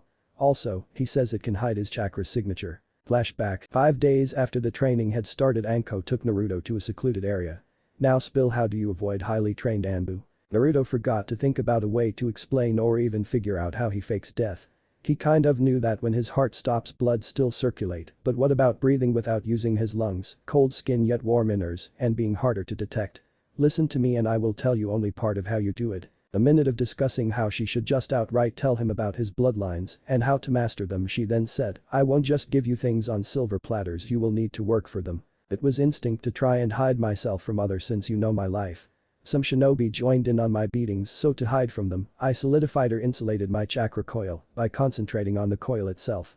My chakra still flows through but not out, and also I keep detailed knowledge on Anbu behavior. Flashback end. All in all, he is becoming a real all-around shinobi, but mostly a heavy hitter. Also, he has this way of motivating those around him. Tsume chimed in, sort of proud of the boy. After a little walk with Kuma a while back, Kiba started really applying himself. Flashback. 2 years ago, Tsume was pacing the house wondering where the boys were. She was contemplating searching for them because her instincts were screaming they needed help. As soon as the door opened, her face lost color as Naruto walked in battered, bruised, and covered in blood with torn clothes, while Kiba was worse. Bloodied, arm cut, ankle sprained, but had a victorious grin. Akamaru and Kajimaru were both resting in Kiba's hood. Ka-san, you should have seen how me and Nyasin fought this weird creature. She gave a sigh because they were home, but pushed that aside and called the medical nin. The boys were resilient and lucky it wasn't anything worse. Now tell me what happened. It was more of a demand instead of a question. They told her how they fought a creature 5 times their size. She would have thought it a lie until a young Hikarimaru started crying. Kiba, you have to keep quiet about Kuma being able to use shadow clones. Kiba promised that day he would be quiet about it, not freeze in the field, and to do more damage. I'll be strong like Nyasin.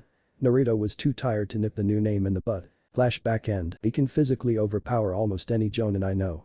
Once those seals are off, he could give Guy a run. Plus downward attacks with his iron chakra bloodline could turn them into deadly crushing blows. If I didn't notice he charged his knee and elbow in that cross block, he could have amputated my leg. Kakashi spoke, not taking his eye off the book. So he will fit in well with your team, Kakashi. He looked at Kakashi with eyes that said, I know how much you want to be there for him. Kakashi sighed. No. It shocked the people in the room no more than Sarutobi. I do want Kuma on my team, but I might show favoritism, plus I have to train the last Uchiha. The civilian council took it upon them to bribe some of the Chunin to give Sasuke private training. Now since he will achieve genin status, they want Kakashi to train him. So whose team should I put him on? I checked his affinity and found he has the wind chakra and the only other is your son Asuma. He is growing into jutsu and Guy could teach him far more than any other jonin. I had to use some of Guy's training methods on him. Kurenai can teach him strategy since she focuses on more collaborative or efficient ways of taking down targets. Lastly, you could bring in someone special for him. Sarutobi knew what he meant when he said special. Yugao was confused. 2 of those names have set their 3 genin choses, especially Guy. His team has been active for the past year. Also, Kurenai wants Hinata, Shino, and Kiba to make a tracking squad. It is not unheard of to have a 5-man team. Asuma has the future Ino Shikacho trio set because that is what the Shinobi Council wants. Kurenai may want those 3, but most likely replace Kiba with Kuma. Guy would gladly accept another person to spread the flame of youth to another. Kakashi replied, still not looking up from his book. Yugao was not happy that her good friend would get a substitute for an heir if they planned to give Kuma to her. Tsume-chan, are you okay with your son not getting training he needs? Tsume looked at her, knowing what she was getting at. She knows Kurenai has already planned on how to train Kiba to his full potential. I would like for my son to get the best training he can, but he also needs to know how to train himself when it is not given to him. Break down his strengths and weaknesses on his own. Will he really be able to do that when someone already has plans for him? Also Yu-chan, we all had a hand in training Kuma and no offense, she would be getting the better deal if she gets Kuma. Anko gave her 2 cents. I would lean more towards placing him on Guy's team just to turn him into a Taijutsu master. Kakashi stated, then shuddered at the thought of that Kinjutsu. Since we all have an idea, let's discuss the best one for all parties involved. Hiruzen released a privacy seal and sent word for Guy, Kurenai, and his son Asuma. Academy classroom, alright Kuma, you need to do a henge.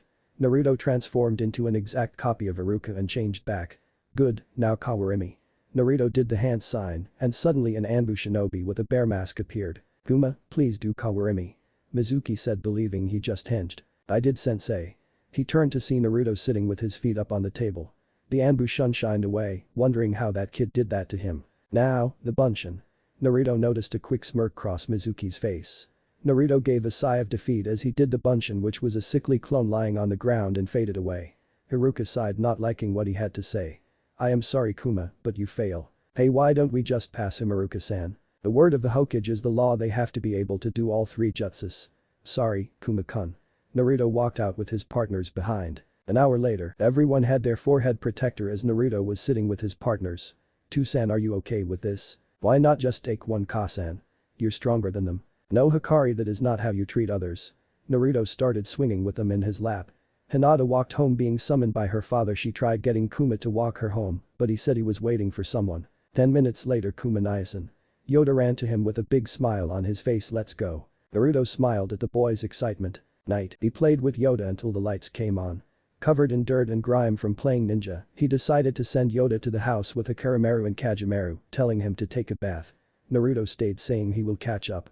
You are really good with kids, Cubby-kun. Is that really surprising? My life was hell, why wouldn't I keep others from being the same? I love how kind you are, and I hate this village for what they did to you. A figure walked up to Naruto. He was surprised someone was watching him and was even less surprised it was Mizuki. Hey Kuma-kun, sorry you didn't pass. Lying son of a bee, but you can do a makeup exam. Naruto looked at him with the best hopeful face he could muster, but on the inside was thinking, what is his game? Mizuki was trying to control the growing smirk that was building. Yes, it is not well known you have to sneak into the Hokage's office. Easy, take the forbidden scroll and learn one of its jutsus, you automatically pass. When you're done, hand the scroll to me and I'll return it. What the fuck? Does he really think I am that fucking stupid? To thinking back on the grades he got to be an unremarkable student and a believable Inuzuka, he could see how Mizuki would think Kuma was that stupid. Then a smile appeared on Naruto's face that made Mizuki give a shit-eating grin. So I can become genin. Yes, just this exam has 3 parts, remember. Sneak in and take the scroll. Avoid the Anbu. Finally, bring the scroll to me so I can teach you one of those jutsus. Okay. Naruto nodded in agreement, but in unison they thought dumpus. Outside the Hokage's office, it was getting close to midnight. Naruto was aware that there were always 10 Anbu circling the perimeter of the building at all times, 10 more at different points looking on with overlapping fields of vision. I should tell Gigi about the blind spot when I'm done. Noticing none are sensors, he didn't feel the need to fake the feeling of death to the fox's delight. He timed his movements to get to the ventilation shaft. Why have shafts big enough for people to get through? I will talk with Gigi once this is over. Inside the office he looks around to see where the scroll was, where Mizuki said it was. Naruto found this scroll, which is supposed to be forbidden. It wasn't well protected. And Kuma, what do you think you are doing? Somewhere in town. 10 minutes later, Anbu appeared in front of a few people.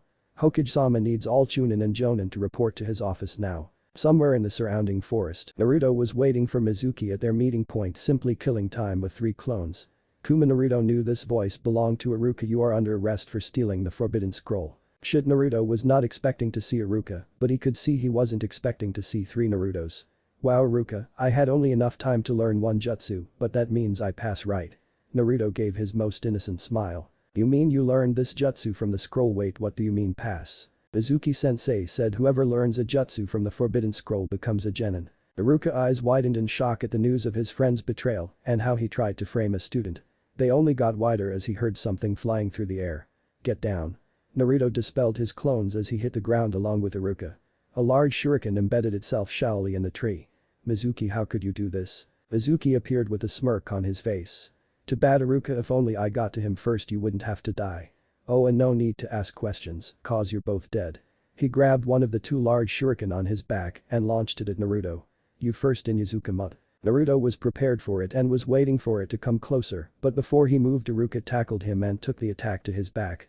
Naruto removed it and started doing a medical jutsu used for flesh wounds. Mizuki had sadistic grin as he shunshined behind Naruto, drawing a kunai, stabbing him in the back. Naruto's body slumped over Iruka, who was unconscious. Have to kill you too, Iruka. Mizuki's hand was barreling down as the scroll exploded in a puff of smoke. A figure dashed, striking his liver, kidney, and jaw, sending Mizuki skidding across the forest floor. Naruto was standing in his stance with tonfas in hand. I was hoping you would gloat to stroke your ego, but I guess I'll have to beat why you want this scroll out of you. Mizuki was up and pissed. How the hell are you alive? Special Shadow Clone Dumbus. Mizuki got into a taijutsu stance with the kunai in hand. They dashed towards each other, their weapons clashed. Naruto was capitalizing on his poor skills as throughout the fight openings kept popping up. 5 minutes of fighting and Mizuki was on his knees. So now are you going to tell me why you're doing this? Fuck you, Gaki, you know what I'll show you. Mizuki pulled out a vial and drunk it. His body grew larger with muscles, the clothes on his upper body ripped off, and fur began to sprout on his body. This is the power Lord Orochimaru offer his followers.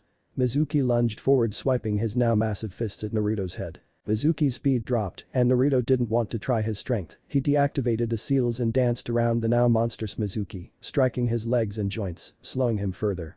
Mizuki started swinging wildly, eyes barely tracking, and occasionally catch a glimpse of a tonfa cracking him across the face. You traded speed for strength you can't use and are about to lose. Now in blind rage at how a genin was besting him. Says who, you son of a bitch. Says me. Snakes wrapped around his body, constricting. Naruto ran up, placing his hand on the snakes, channeling chakra, making them like heavy chains. Mizuki fell on his back with a loud thud. Good show, Gaki, it was fun watching how you operate in the field. What's with the body of you? Anko pointed at the slumped body. It is an Iron Shadow clone, drawbacks a bitch if they die. He dispelled the clone and nearly fell to his knees. Strikes don't, pant, disrupt the chakra and, pant, can stay for an hour after death before dispelling on its own. The clone is a good step to what you're working on, Cubby, but you may need help. I'll keep an eye out for someone, don't worry, Kaiju-chan. Did you plan this, you little bastard? Naruto nodded and gave him the finger for the bastard comment. Yup, Mizuki Baka, I did. Flashback. Then Kuma, what do you think you are doing? Sarutobi yelled after activating a privacy seal, fearing to expose Naruto. He startled Naruto, causing him to bump into a table. Digi, I am here to inform there is a traitor in your midst, Mizuki, and I need your help to set him up. Naruto proceeded to tell him how Mizuki thinks he tricked Naruto into stealing the scroll. How he sent a clone to tell Anko where he would meet Mizuki, another one to Tsume to locate areas he has visited, lastly two to Kakashi and Nico to check if others are helping him. What do you need? Have Anbu use this time check the area for more suspicious people, and have only the Jonin and Chunin really search for me. Alright then, and you're becoming a genin tonight. Flashback end. Mizuki was struggling with his restraints as Anko kept kicking his face repeatedly. He is a weak abomination, isn't he? Snake whore.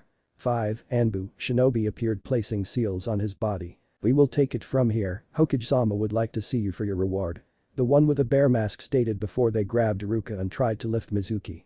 Call guy, we need help with carrying Mizuki. Hokage's office. Good work, Kuma-kun.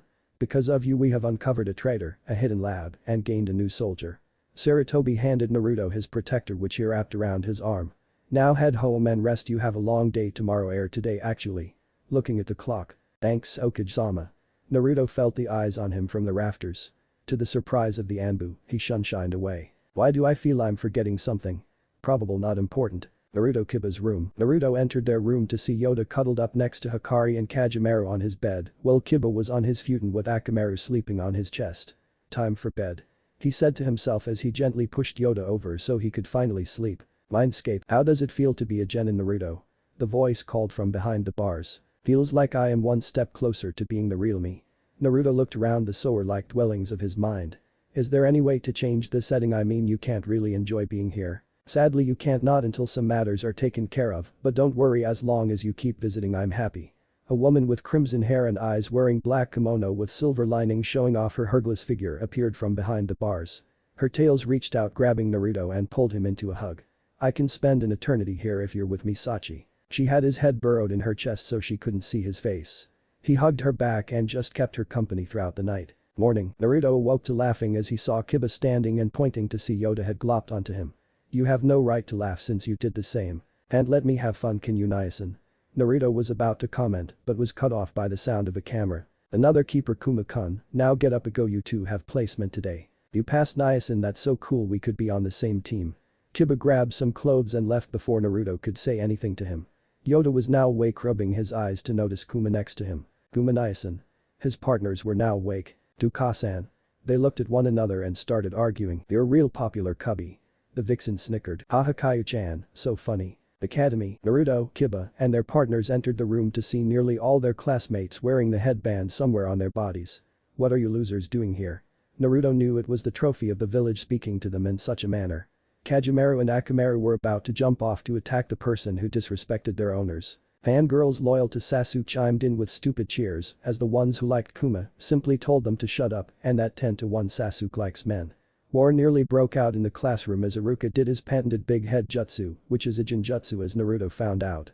It always appeared distorted whenever he sees it. I am proud to say you all passed and that you all must carry out your duties with the utmost professional demeanor.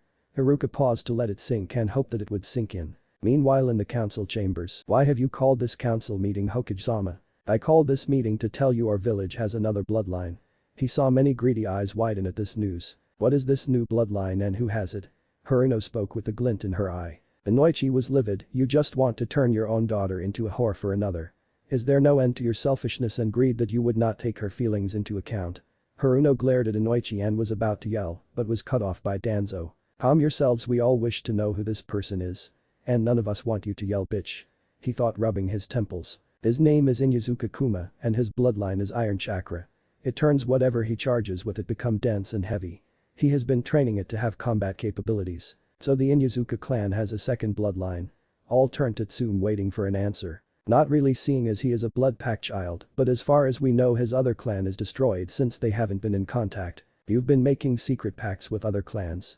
That is high treason. Homura accused. The Hokage was well informed of the pact and labeled it a triple S class secret. They all looked to the Hokage who simply nodded. Hokage-sama, I would like to make a request. Sarutobi looked to Hiashi and gestured to continue. I would like Kuma to be on my daughter's team. Hey Inoichi, why the fuck are you not getting on his case? The room grimaced as the banshee yelled. Because unlike you I'm not pimping my daughter out. He has been helping her and would be good for her to be around him. Why do you care? You gave legal guardianship to Kurenai and named her younger sister the heir. That is a clan matter that doesn't concern you civilian. Enough, you all have been informed and that was the purpose of this meeting, so all of you are dismissed. I wish to first never came up with the idea for the civilian council. Academy, Team 7 is Haruno Sakura, Inuzuka Kiba, and Ichiha Sasuke. Your Jonin is Hada Kakashi. The only one who cheered was Sakura. Team 8, Hyuga Hinata, Aburame Shino, and Inuzuka Kuma. Your Jonin is Yuhi Kurenai. Hinata was happy that her friend and mother figure were going to be her team, but was afraid to show it. Team 9 is still active. Finally, Team 10 is Yamanaka Ino, Nara Shikamaru, and Akamichi Choji. Your Jonin is Sarutobi Asuma. The three were cool with it seeing as their families have been close since before they were born. I am proud of you all and congratulations. A week after team assignments, the warehouse was alive with noise and the clan was annoyed to say the least. Ever since Kuma took over the building he spent a lot of time doing who knows what. Naruto had put his nose to the grindstone since passing Kurenai's test and doubled it to maintain the warehouse since he now practically lived there. Tsume's house 2 days after the team assignment, Naruto was looking at his small puppets that were scattered around the room. He was working on 2 things that he'd rather be working on in a more private location. Naruto noticed a rundown warehouse in the Inuzuka compound empty, large, and sturdy. I should talk to Tsume-chan. Talk to me about what? Tsume was at the door with a camera hoping to catch another embarrassing moment. I would like to turn that warehouse into my personal workshop if you would allow. Naruto bowed to the clan head, who took a thinking pose. You'll have to pay for all utilities, repairs, and make sure it is up to code which will cost a lot of Ryo. Are you sure you can handle all of that? I can take a lot of solo D-rank mission by having clones work them in Henge. Small money adds up. Tsume was liking how determined he was. She nodded her head in approval. Naruto was happy he was going to have a private workshop and happy about how well the team was getting along. Academy 2 days ago, they will be here after lunch. So I suggest getting to know your new teammates because I'm off the clock. Iruka walked to his desk, grabbed an orange book and tried to hide it from the student's view. He disappeared in a swirl of leaves leaving the class to their own devices. It didn't take long for the classroom to devolve into an unorganized mess. Sasuke decided to take a walk followed by a flock of girls minus Ino who was talking to her team. Naruto was wondering how long he should wait before he showed that he knows a few elemental jutsus and was discussing it with his inner demon as Hikarimaru and Kajimaru were wrestling with Akamaru. Hinata was just sitting and getting to know Shino as the boy rarely talked to anyone without reason. Shino decided to talk to Kuma as well. Hello Inuzuka-san, you seem deep in thought. May I ask what were you thinking about? Want to tell people I have Jonin level skills, but I can't tell you that. What about focusing on how to train your partners? That gave him a new project beside physical training and chakra control. He hasn't given them much ninja dog air and ninja bear thing training. Since he is not allowed to use Inuzuka training on them, he will need to make up his own style. Maybe I can figure out a way around. Now is not the time to brainstorm, answered the bug boy. I am thinking of how to train my partners since I am not allowed to use Inuzuka style techniques beyond the four legs technique. Neither could see each other's eyes through the glasses. Shino raised a brow in intrigue and Naruto noticed. I have my guys hunt for food every other day. I will send Hagoromo to catch rabbits, squirrels, or any other small and quick animal while keeping him on a strength regimen. He has the genetics to be stronger than most, but you want him above the norm and you want Hagoromo to be prepared for faster enemies, correct? Yes, and I want to make sure once he is older he won't be a walking pincushion. Kagemaru is more agile than his little brother and faster, so I send him after bigger game. Such as Nara clan's deer and elk. Naruto stated in a matter-of-fact tone. Now Shikamaru took interest in the conversation. Troublesome, so you're the one. I pay for the ones my boy kills, don't I? Naruto was referring to the money he leaves with a note saying it was delicious. Hana and Tsume always asked where he got the meat but never complain after he cooks it. Yeah, just tell us before you hunt our livestock. Shikamaru went back to pretending to listen to his teammates. Well, Kagemaru knows where to strike to bring down big game and sometimes I bring Akamaru. Shino seemed interested in his hand. What's up? Naruto looked back at Shino who had an eyebrow raised. Well, my bugs don't like that taste of you. They say you're toxic, but you look healthy. Naruto's eyes widened behind his sunglasses, but Kyuubi reminded him that no doctor actually made any real medical records. Why did your bugs taste me? We are going to be a team. Naruto waiting for him to continue, but it seemed that was his answer. Naruto looked at the clock thinking this was going to be a long day. Few hours later, Hinata found a comfortable conversation that her and her teammates could discuss. A long conversation about sweets began. Hinata loved cinnamon rolls and ate them for a reward for her hard work. Shino has to moderate his sweets or his bugs would just run amok, but he knows if they had their way, Shino would be downing bags of sugar. Naruto was hesitant accepting any and all sweets, but Kuma was a fan of weird flavored gum, seeing as he can't get his fix of ramen. The week they told him he couldn't eat ramen like he normally did was the worst week of the four's life. Naruto couldn't prank the village to keep his mind off, which in his opinion was the greatest loss since the death of the fourth, but the four who knew Kuma as Naruto had to cover up for him when they faced his wrath. Kakashi and Sarutobi had their collections replaced with yaoi, tobacco was laced with mild hallucinogens, all of Kakashi's masks were switched with striped panties, and his clocks were set 3 hours ahead. Anko had her shampoo replaced with dog semen since he had suppliers, dyes, and glue. Anko was ready to kill, but was stopped by the Hokage and Kakashi. Tsume knew she was next, and she warned him if he pranked her she would kill him, but Naruto took his chances with one prank that caused a mass panic in the compound when he covered the Inuzuka clan members in pheromones. His rampage came to an end when they finally gave Anko the go-ahead to punish him, which took a weird turn when she found out he purrs when someone rubs his cheeks, ears, or stomach.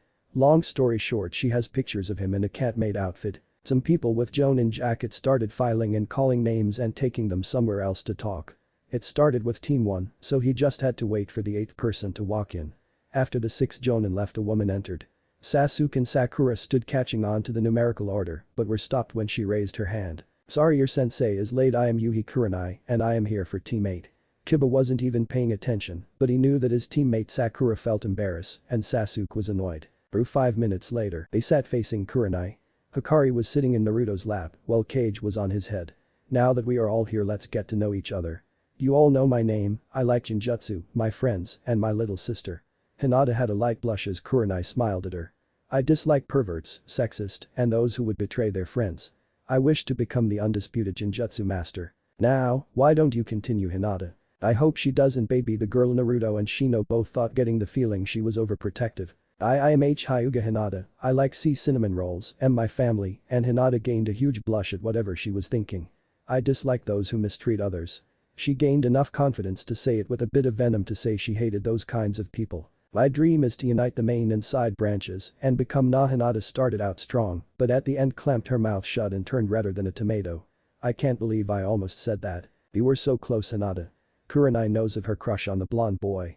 If Hinata could ever tell Naruto how she felt, Kurenai knew the boy would accept. She should just tell the boy. Shino knew of her crush, so did Shikamaru, Choji, and Ino. They would be somewhere Naruto walk or run past, and Hinata wouldn't be far behind. One time Ino found her passed out from a nosebleed, mumbling something about a naked Naruto, and ever since then couldn't look in Naruto's direction when he was facing her. Shino, your turn. I'm Abiram Shino, I like my insects, improving skills, and logic. I dislike entomophobic people and pesticides. Shino saw the confused look on their faces.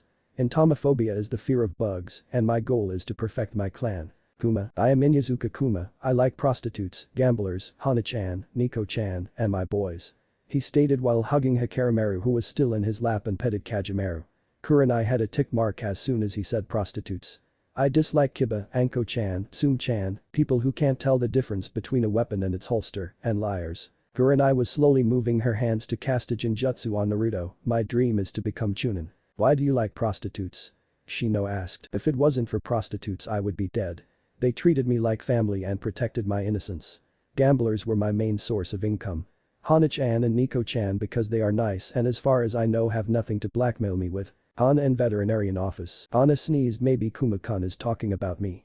She opened a drawer to pull a picture of him walking out the bath. He has no shame. Back to Naruto, so he isn't a pervert.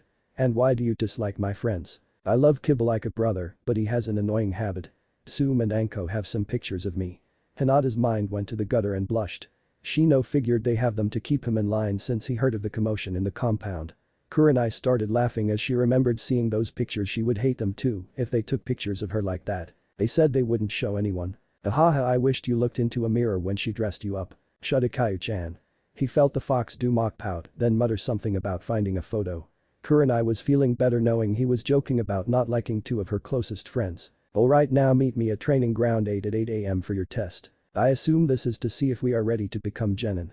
Shino stated in his monotone voice. Yes, the exam was to weed out those who couldn't use the basic jutsus that could save you in the midst of battle, but this is the true test to see if you're up to my standards. See you tomorrow.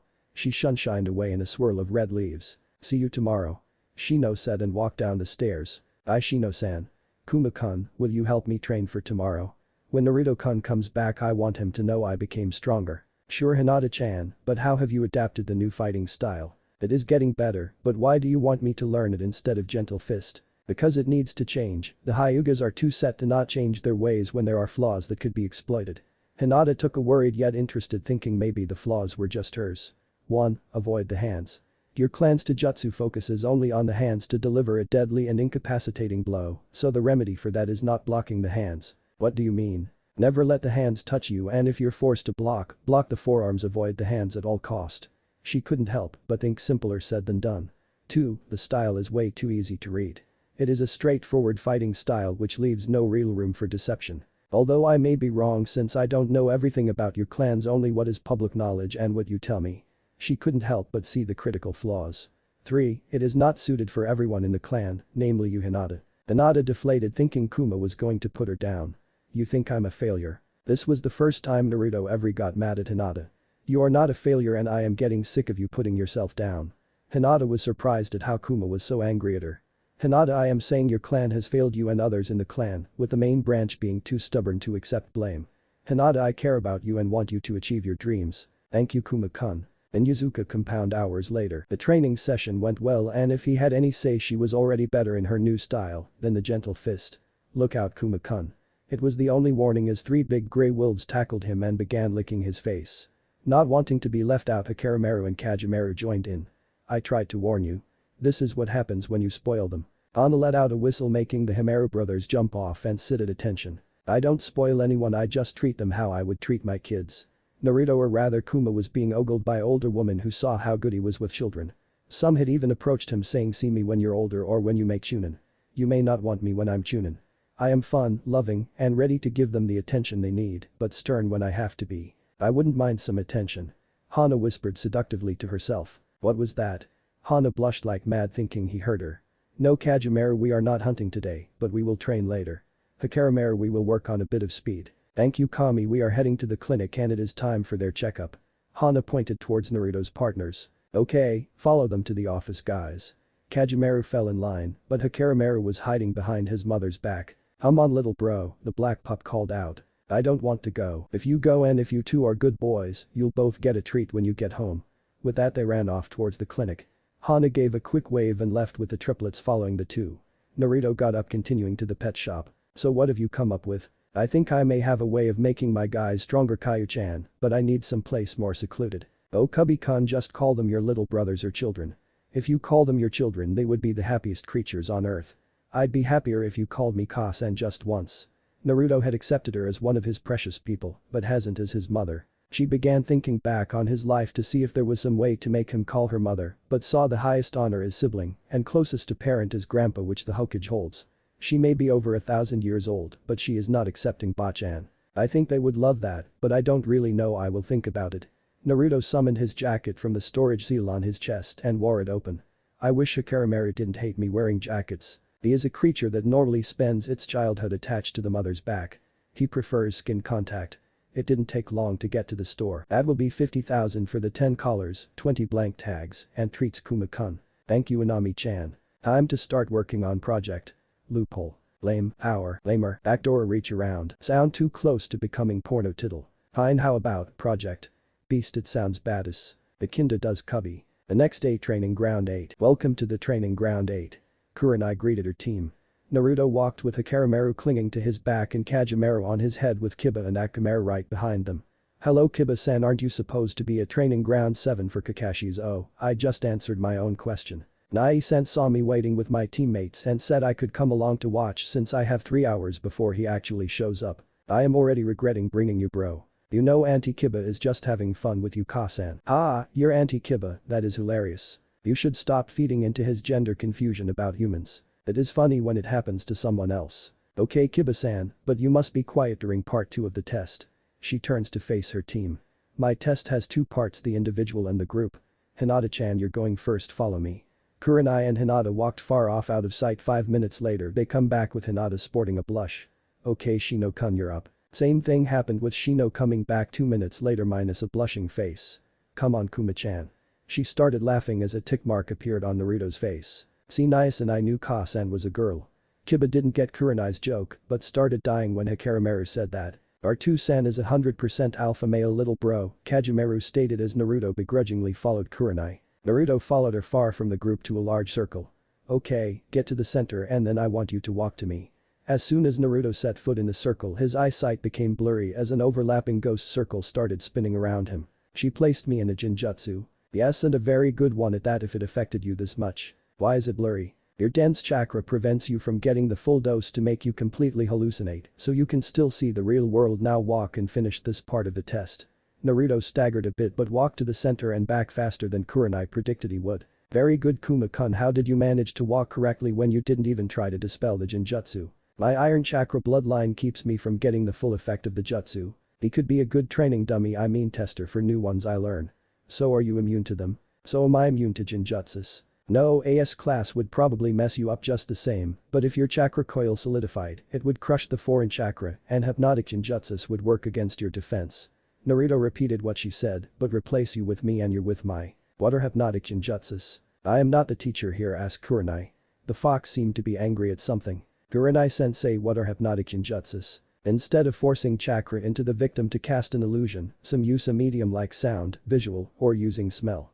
A good example of visual would be the Sharingan since their eyes spin, but visual is about any repetitive movement.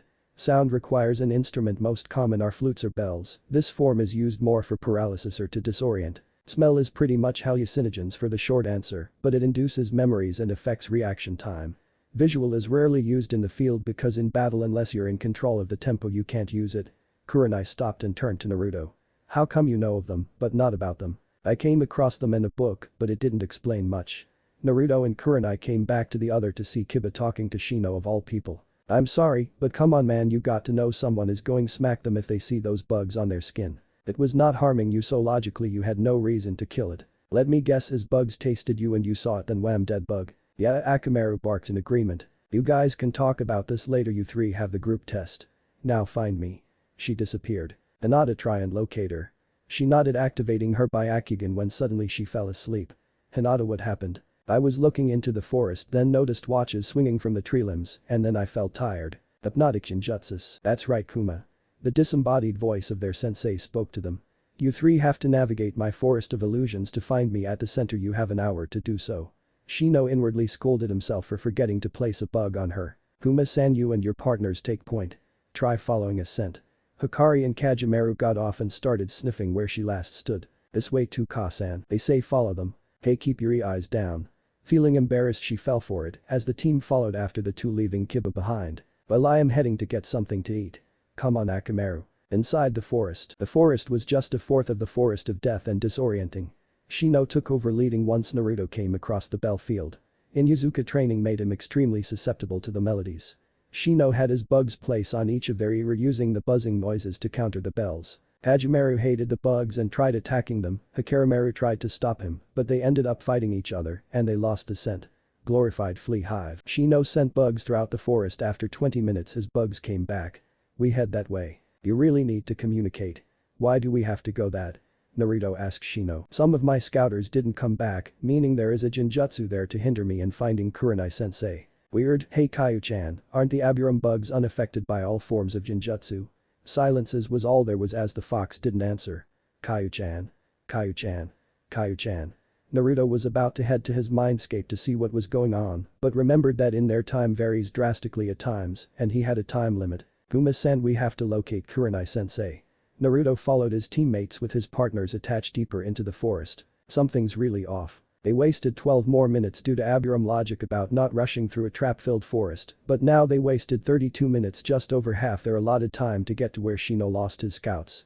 Naruto could smell a faint stench he could only describe as the smell of blood. The forest took a drastic turn and looks as the trees were now dead and the smell became stronger. This PP place as Naruto placed a hand on Hinata's shoulder to calm her. It is going to be okay, Hinata-chan. She became calmed by his words because he spoke with the utmost confidence. We have to pick up the pace, Shino. We can't be too scared of our surroundings to complete the mission. I am being cautious. As you should be, Gaki. Before Naruto could turn around, a giant fist made contact with the center of his back. He slammed into a tree, but his body already braced itself. Naruto was able to turn and see his attacker. Mizuki. Before him was beast form Mizuki. How the fuck are you here? Mizuki didn't answer as he charged towards Naruto. The former blonde, now brunette, flipped over the beast man's head, only to be grabbed and slammed back into the tree, uprooting it slightly. Mizuki launched fist after fist into Naruto's abdomen, further pushing the tree. Naruto caught the former man's hand and using his strength snapped his wrist. As Mizuki howled in pain, Naruto released his training seals and launched off the tree, spearing him across the clearing. He jumped off and turned to where Hinata and Shino were. Guys, you have to get out of here. Naruto looked and saw they were already gone. It seems your friends have abandoned you. Such a shame. The voice came from above, warning him to move as his opponent landed, causing a small crater on impact. Mizuki popped his wrist back into place as if it was nothing. Naruto brought out his blades from the seal on his glove. A katana with a green hilt which had a design of a mantis was in his right hand, and a short blade with a yellow hilt which had a bee design was in his left. Where did they go and where are Hikari and Kage? Count yourself lucky no one is here to witness you die like Naruto stated as he charged towards Mizuki. Mizuki swung his fist as Naruto easily dodged as the speed advantage was in his favor, but Mizuki had experience to dodge some of Naruto's attacks and for some reason seemed way too calm as he didn't yell in anger at Naruto's insult. Huts were being made but were way too shallow to cause real damage. Mizuki didn't want to get close to even get deep wounds. Mizuki's defense was tighter than it was last time and his timing was getting better. Then a smile crept across his face. Tunneling Fang was Naruto's only warning as he jumped over the human projectile. Miss me, Gaki. Actually, you just missed him. Before he could finish he was backhanded by Mizuki. What the hell, he was nowhere close to me to land a hit and he doesn't have the speed to close the gap. Naruto corrected himself, landing to face the two. Iron Shadow Clone no Jutsu. A clone appeared next to Naruto. The clone traded its mantis for Naruto's bee and dashed towards Mizuki as Naruto went for Kuzan. The clone was cutting into Mizuki in close combat as his big body poorly adapted to the new tactic the clone used. The attacks were focused on his midsection, avoiding stretching for strikes that would throw off its balance. Mizuki would swing and kick at the clone, but the clone would dodge and cut at the limb. You still getting used to your body cause you still suck. Again there was no rise of anger from Mizuki. Naruto was overpowering Kuzan in skill. Both knew Inuzuka fighting style Kuzan more than Naruto, but they knew it involved getting close. As soon as Kuzan came close with the tunneling fang he struck with the mantis. The Inuzuka was covered in cuts all over and bleeding. Wow, you're weaker than Mizuki, even when he was normal runt. Kuzan didn't show any anger. What the hell, I know being called a runt by anyone other than family is the biggest insult you can lob at an Inuzuka. Mizuki was on his last legs as fatigue started to set in. The clone leaped far back and stared at him. Time to end this fight. It threw the blades at Mizuki. Shadow Blade Clone no Jutsu 100 blades appeared. Mizuki covered his face, and upper body Shadow Bee Sting 40 blades impaled him, but he was still standing. Was that supposed to kill me? No, you know Bee's Sting wants black strings from the clone's fingers attached to each blade. But Hornet Sting until dead blood marionette. Hornet Swarm. The blades pulled from the ground and Mizuki's body. Its hand moved in blinding speed as the 100 blades carved into him. Kuzan had his tendons were cut and his movements were pretty much stopped. He was barely standing. Naruto stood where he was as the memories of the clone came to him. That was for trying to kill Iruka and me. Your partner is dead and going to follow if you don't tell me why you two teamed up. Naruto started walking towards him when a howl made him turn. When he turned back to see Kuzan had vanished, he then turned to where Mizuki's corpse should be, and it was gone as well. Something is really off, which means I am trapped in a fucking genjutsu, which explains all abnormalities, big word for me, and how Kuzan showed up. I ended his career. I probably have been in it since entering or even further than that.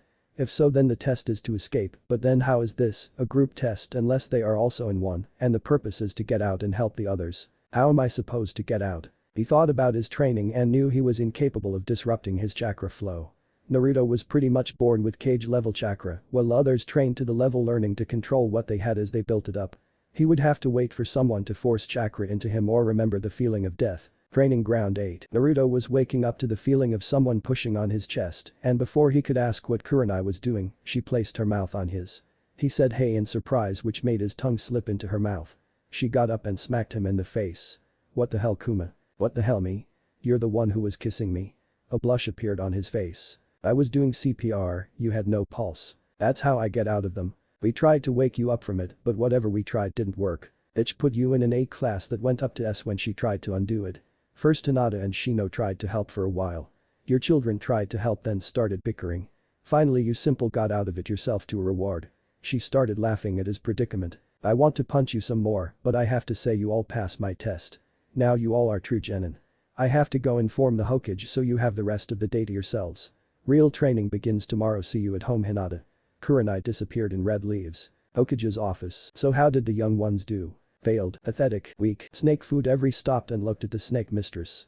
Not literally, geez. Had cough promise, but cough failed. Waste of time since Kakashi isn't here. Passed. They looked at her with surprise. Nai-chan, did you go easy because of Hinata? No Enko, I didn't. Mine passed as well. Shikamaru is a tactical genius. Sorry I'm late, a monkey stole my book and I had to chase him around the village. We were on time for that whole week and now you're back to being late. Anko, Kakashi, and Sarutobi shuddered. So how did your team do? The Hokage spoke, changing the subject from that week. They passed. Kiba actually saw through my suggestion and picked up on my habit.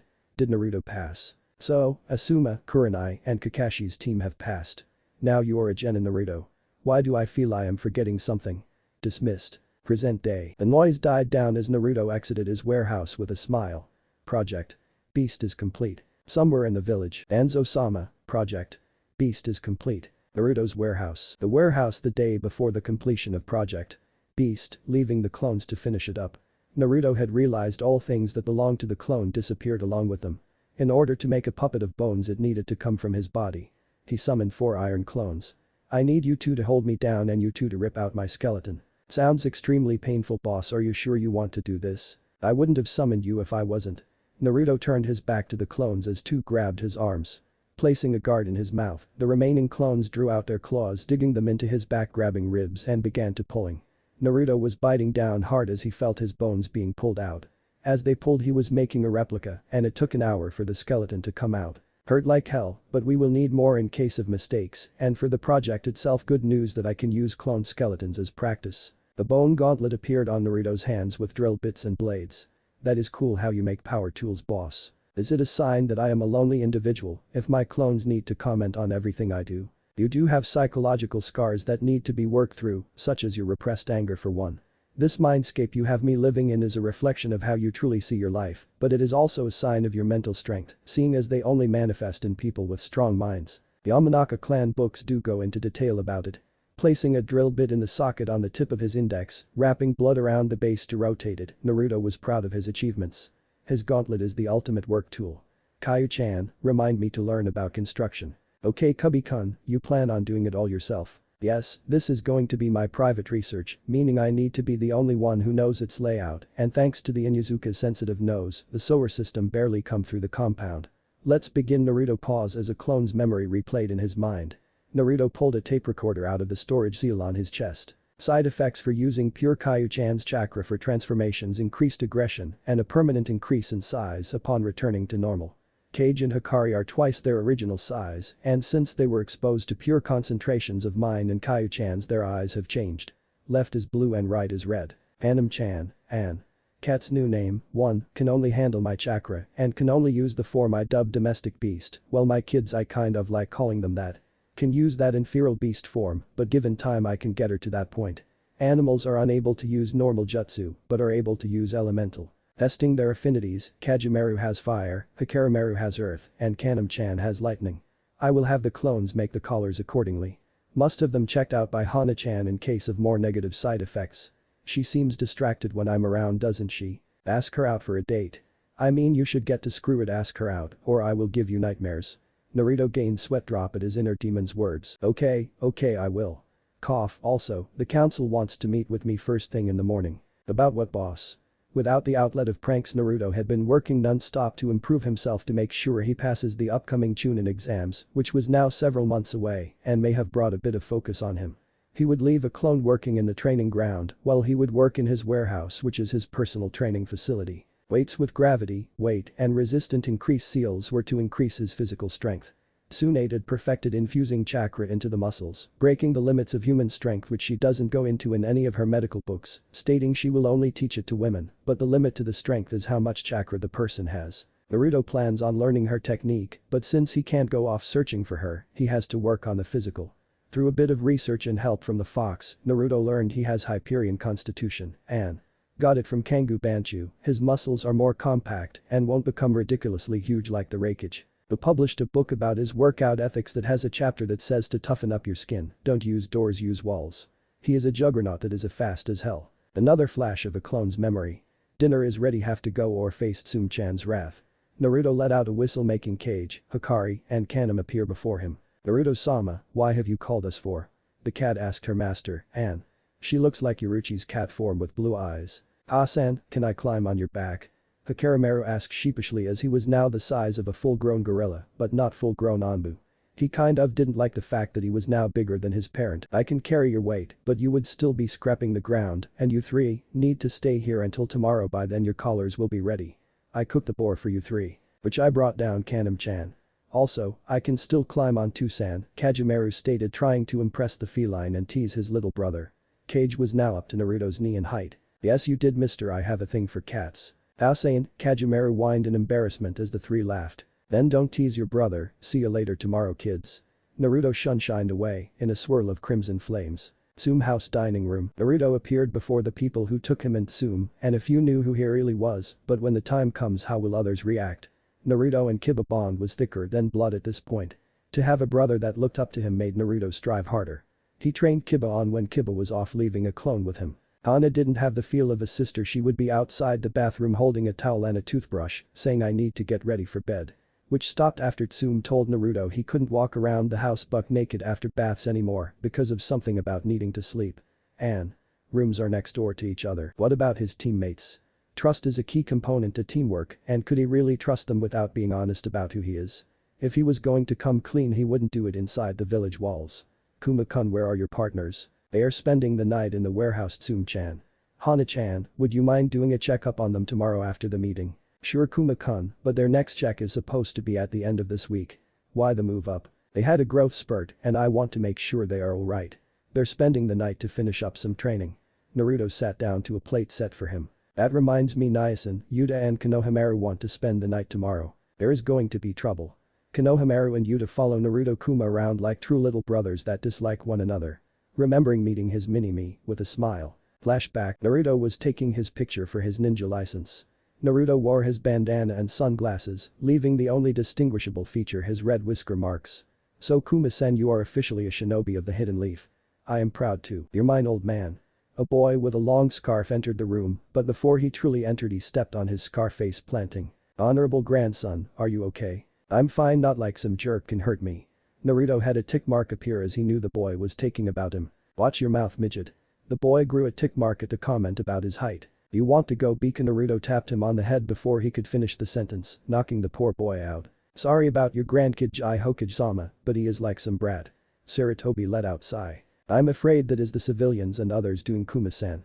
He motioned with his eyes to the man who came in with his grandson. Hokage-sama, how can you talk so nonchalantly? Talk to this punk who just assaulted your relative. Shut up you glorified ass kisser, I'm out of here. 2 hours later, walking back home, Naruto saw a square rock following him. Kid, you have to do better than that. That proves you're perfect to teach me. Ibisu team just pretends to not see me, or at least I hope so. Also, when we spar he doesn't even try to hurt me, and no matter what bad thing I do no one punishes me. And if you need more, he can't even keep up with me, a little kid. You want real training? If I'm going to train you have to show me something. Follow me, kid. Naruto led the child for 3 hours through alleyways, forcing the boy to climb, crawl, and run just to keep up. When he finally got to the training field where Naruto finally stopped, he looked like he was put through the ringer. Good, you aren't a quitter. Now let's start training. Naruto made the boy work harder than well anyone who trained him before. By the end he was ready to sleep. You did good, Konohamaru-kun. Without warning the boy started crying. Naruto was about to panic until. Thank you. You're the only one besides the old man. My mom died giving birth to me, and my dad was killed in the field, leaving the old man to name me. He named me after the village so people would know my name, but all they ever call me is honorable grandson. Get away from him, you thug. The name is Kuma and you could be arrested for what you are doing. For what? For kissing a kid's ass so hard, you're sucking the life out of him. A tick mark appeared as Ibisu got into a stance. You want to fight genin? I am a special jonin yo. Before he could finish, Naruto gave him an uppercut, sending him across the field out cold. Come on Konohamaru, we're outta here. Flashback end. Those two are rivals in training, and Yuta doesn't like it when Konohamaru says he is going to defeat me. Kiba laughed knowing them. No one beats my nice in the Iron Kuma. Naruto was flooding D-ranked missions with the number of clones he made to take them, but for a bit more cash, he would take part in sumo wrestling to get used to fighting bigger opponents. That was the plan in it at the beginning, but Naruto overpowered them in pure strength and with the knowledge of his bloodline became known, earning him the title Iron Kuma. You're older than me, Kiba. Sum-chan, what is the meeting going to be about? She had a look of disappointment laced with a bit of hope. It is about something you have a say in and I'm leaving it at that. Ask out Hana-chan now, I want to see their faces and remember nightmares. Cough, Hana-chan, cough. Yes, Kuma-kun. This was the first time anyone saw him this nervous. Would you, cough, would you like to go out sometime maybe? Shock was apparent on their faces but was replaced with smiles and Sum saying about time. Hana said yes and Kiba made a joke about how weird it was that his brother and sister were getting together, earning him a smack from them both. Well, that was fun for about 2 seconds. Wait here. Sum left and came back with a bottle. Here Hana-chan, this is for just in case. In case of what, Ka-san? You don't want me to tell you. Tell me, Ka-san. Naruto began looking at the bottle and started remembering his unconventional childhood. I've seen a bottle like that when I used to hide in closets of oh crap. Just tell me. Behind his form, Naruto had his hands over her mouth to keep her from talking. Sum looked at him with a look that said you already know about it. Naruto looked away in a blush. I'm staying in the warehouse for tonight. Hana, we will talk tomorrow about our date, see ya. Before anyone could say a word, Naruto shunshined. Back in the warehouse. I thought you were going to see us tomorrow, Tausen. Quiet, I have to hide out here, and since you want to be smart with me, I should train, no I mean torture you all a bit. Not fair. Niacin was the one that said something. It is called collective punishment and it will be good for you three to work on the transformations, getting used to the forms. Also, when the collars are ready you will need to get used to using them as well. Next morning, Naruto was walking to the council chamber with his 3 partners, planning on talking to Hana after. This will be a pain if I have to deal with the civilians. I have an idea about what this is about. What is it? It might be what they tried to do to your mother, but she fell in love with your father. How did that stop them from whatever they tried? Women get pregnant once for 9 months, and as long as they planned on having kids it worked out better than the council original plan, as it merged 2 formerly powerful clans. Naruto had a contemplative look as he pieced together the clues she was dropping. So if they wanted her to pop out kids, why would they treat me like shit? I feel your sadness, Kaiju-chan, and you are not the reason my life was hell, but if I am part of 2 clans, why not turn me into a breeding stock? To many the only thing known about the 2 clans were their knowledge, so when the ones that could teach are gone, it leaves a child with nothing to offer, assholes. Wait, you said known about in 2 clans, what are you not telling me? Inuzuka-san, are you listening, because I said the council is ready for you? Yes, sorry, I was thinking. Naruto walked into the chambers and saw the surprised look he wanted from Tsum as she saw the growth spurt he mentioned, but she was happy he was wearing the jacket she bought for him again. So what is this about, Hokage-sama? Sarutobi let out a sigh. We are here to discuss a craw. I assume you know what it is? Yes I do and I would like to decline. Why would you wish to decline such an honor of rebuilding your clan?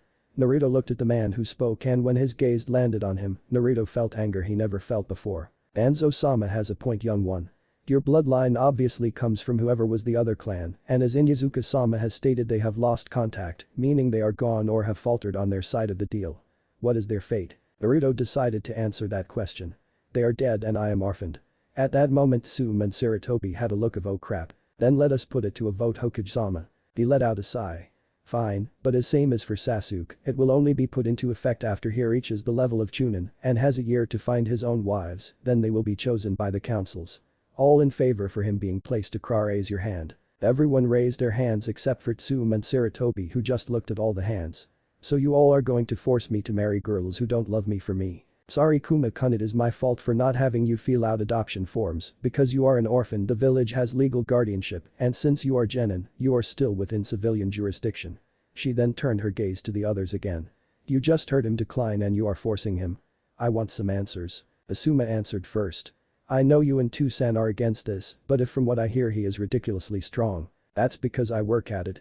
Naruto replied to the head of the Hokage's clan. In order to withstand your iron bloodline that makes you a living statue. From what we saw of your training it, you are an invulnerable armored soldier. Imagine if our shinobi had that ability. Sachi, I know you haven't gotten over your brother's death, but his abilities are not going to change that. Konohamaru realizes that more than you and he is 8. Asuma leveled a glare at his father that didn't faze the Hokage. That kid never met him, and if you or Kuma ever die he would feel the same way I do. Naruto clenched his fist as the Hokage slammed his on the table. Before he could reply, Naruto did. We are shinobi and so was your brother. Death is in the job, so stop your bitchin' and grow the fuck up. His 3 partners gave their signs of agreement. Naruto was ahead of many in maturity when it came to death of others, and he was making sure Yuta and Konohamaru knew what they were in for. Before Asuma lost it about Sarutobi ended the fight before it started. Enough was all that needed to be said to silence the two. Since it has been decided, Kuma-san, please come to my office and fill out the papers. They both shunshined away. The office. Moments after appearing, Sarutobi told the Anbu to leave and activated privacy seals. What right do they have to force me? Kajimaru, Hikarimaru, and Kanem backed away from their enraged master and parent. I am sorry, we should have had you fill out the adoption forms, but it is too late for that remedy. Sarutobi had a defeated look on his face until he remembered the meeting.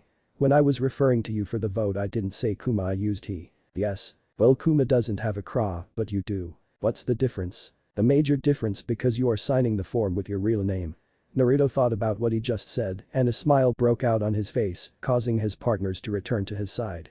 It goes into effect after you reach Chunin, and by then, I get it, who would volunteer or force their child to marry the Bujiman? You still need a minimum of 5 wives. Once you have the minimum, I will reveal your heritage, but there is a far more important matter I want you to take care of for me. A serious look came across his face. You have stealth skills to elude whoever you want. You put veteran Anbu to shame. That is the main reason I am even thinking about this. He laid a folder on the table. Naruto picked it up, saw the layout of an abandoned lab, known traps, reports from past surveillance, who it belonged to, and who he thinks is using it now. This is an S-ranked recon mission for finding evidence for me. Looking it over, the documents didn't like he would be going in almost blind. I want to be out of the village when my clones go in because I am not setting foot inside a potential death trap. I need Anbu class gear meant for recon and assassination, nothing that would leave noticeable wounds. If you find solid evidence implicating him, bring it to me immediately. You have a week to prepare. A man named Tazuna wants an escort mission back to the Land of Waves after he arrives from a small growing trader's village, but he is lying about danger, so I am sending both you and Kakashi's teams. We are going to charge him the C-rank raid. He was a very famous builder, but prepare for B. The gear you have requested will be at this location. Now fill this out and prepare. Naruto filled out CRA form and prepared to leave. Do you know why Danzo pisses me off so much? The Hokage took a contemplating look. I wouldn't put it past Danzo to have tried something to get you on his side by force. I would have Yamanaka clan look through your memories, but they are known gossips, and it would blow your cover. Walking down the streets, Tsume was walking home after the discussion. Hiashi, on his elder's order, was told that if it came to a vote yes. Shikaku simply said, we need more of people like Kuma. Kind-hearted, speaks the blatant truth, his morality is unquestionable, and he had no doubt Kuma would find those who loved him for him, there was an air about him. Tozu agreed, but Inoichi said he didn't know why, he just felt he needed to, and left with a puzzled look. Aburam said something, but she tuned him out, thinking it was something logical. At least Hana will most likely be alpha female. Being held by his strong arms, my hands tracing his chest, caressing every muscle until I get to that nice tight as no bad Tsume. Hana's vet office. Kuma-kun, what kind of training have you been putting them through? Not that it is bad, it is actually extremely good. Compared to previous checkups they are healthier. My knowledge of Hikarimaru's species is limited to what you know, but from what I can tell he is going to grow bigger than I predicted. Kajimaru is going to be the size of a horse and Kanem is going to be big for a cat. Do you like letting me in on your secret? I would be willing to trade, but I rather focus on our upcoming date. So you get an answer and you gain confidence. Hana crossed her arms and a playful smirk graced her face. I'm always confident. I was just being threatened at the time. Love you too, Sachi. I like it when you're confident. Hana walked up to Naruto, placing an arm around his neck and removed his sunglasses, revealing his baby blues with a dark blue ring. I love your eyes. She stared down into his as he looked into hers. You know you are very lucky. And so damn sexy. She seems extremely affectionate now. Not that he was complaining. She's staking her claim, and from what I remember when you two get married, she has to leave a bite mark on you and you on her. Then grandkids. Aren't you getting ahead of yourself? I haven't even told her who I really am. Would she really accept me? Inuzukas are very loyal and she will understand the deception. Oh, please let them have your whiskers. Naruto felt the fox start doing a jig. Hana-chan, I made reservations at a nice restaurant for tomorrow night. Hana smiled and gave him a kiss on the cheek. Nice, and we are getting a tausen. The other two tackled the Anba for interrupting the mood. Naruto had a sweat drop as he heard and Hana just giggled. Akari still doesn't get human genders. Come on kids, see ya Hana-chan. Warehouse moments later. Hajimaru, you and Kanem-chan talk to the animals in the area, smaller the better. Come back here in an hour. The two set off to gather info. Hikarimaru, you hang out here and wait for them. So what is the plan? Send 3 clones and leave 1 here to immediately relay the info if they are made. 2 shadow clones and 2 iron clones, you keep us in contact so we don't have to use radios, and we use that. So that's why you are sending shadow clones, so they can focus on. Yes, it will help navigate the lab, but for now we prepare some seals to store extra chakra for them and disruption seals. But you haven't tested control on the human body. Sometimes you need to do in-field test, and all things that belong to clones leave with the clones. It will leave no trace like the victim died from natural causes. Okage's office a week later. Kakashi, I do have a C-ranked mission for your team, but it will be a joint mission with Kurenai's team. Kakashi smiled behind his mask. Yes, Kuma is coming. Akamaru barked his agreement as he would get to hang out with his cousins since they haven't been able to. Kakashi had been running them ragged, trying to get them to bond, that wasn't really taking since Kiba didn't trust Sasuke and Sasuke was a dick. Sakura and both of their opinions was useless. Kakashi thought it would be easy to have them get along, maybe a mission outside of the village would do them some good, get away from the kiss asses, rivals, and find something to bond them. We don't need more useless things tagging along, we already have 2. Yeah, those sunflower seeds you call nuts. Hey Kiba, long time no see. Kuma entered with his team. Sasuke played it off as beneath him to dignify it with a response, but he couldn't really think of a comeback because again, no one has dared to insult him like Kuma. Kiba turned around and was surprised to see not Kuma, not the two's growth spurt, but a cat draped on his shoulders. Naruto noticed his look. What's the matter, cat, got your tongue, bro? Now Kiba didn't hate cats, he was scared of them. Flashback. 4-year-old Kiba was walking down the street when Tor landed on him. Because of Inuzuka's ability to understand animals, he heard what the cat said. How many closer and I will end this boy's life. I am not going back to that woman. I want tuna and a carriage to take me to Sunagakure. An empty threat at the time, and the only one who could hear her was Kiba. Kiba had very little, pretty much non-existent knowledge of cats, so as far as he knew the beast could fulfill that promise. The experience scarred him. Flashback end. Why is that thing on your shoulders? Kiba hid behind Sakura. You don't like Kanem-chan. The cat rubbed against her master's cheek, purring and getting a purr from him. That is so cute. The 4 girls in the room thought. Naruto took a step forward towards Kiba, but Kiba then darted behind Kakashi. Okay Kiba, Kanem-chan, off please. Yes Kuma-san. She hopped off and joined the 3 partners in play. But she remembered to call me Kuma in the presences of an Inuzuka. Now are you going to talk to me because I have a gift for you? As long as that cat stays away from me, Niacin. A tick mark appeared on Naruto's head. Let him, Kanem-chan. Kiba looked frantically for the cat only to find it napping on the couch. This caused all of the people in the room to have a sweat drop, thinking Kuma was serious. Naruto started laughing at Kiba's reaction. What's Kasan doing, Niacin? Uncle is afraid of Kanem-chan and Tausen was teasing him. With that, Hikarimaru tackled his parent by surprise. Hikarimaru. You don't tease Auntie, Kasan. That's right, wait what? How you accepted it?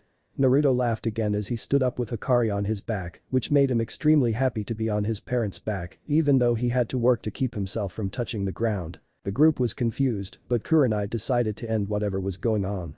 We are here for the mission. Send Intazuna please. An old man walked through the door taking a swig out of a jug. He said his greetings, he couldn't complain since he was getting a small army for a small price. Alright, get your gear and meet at the gate in 2.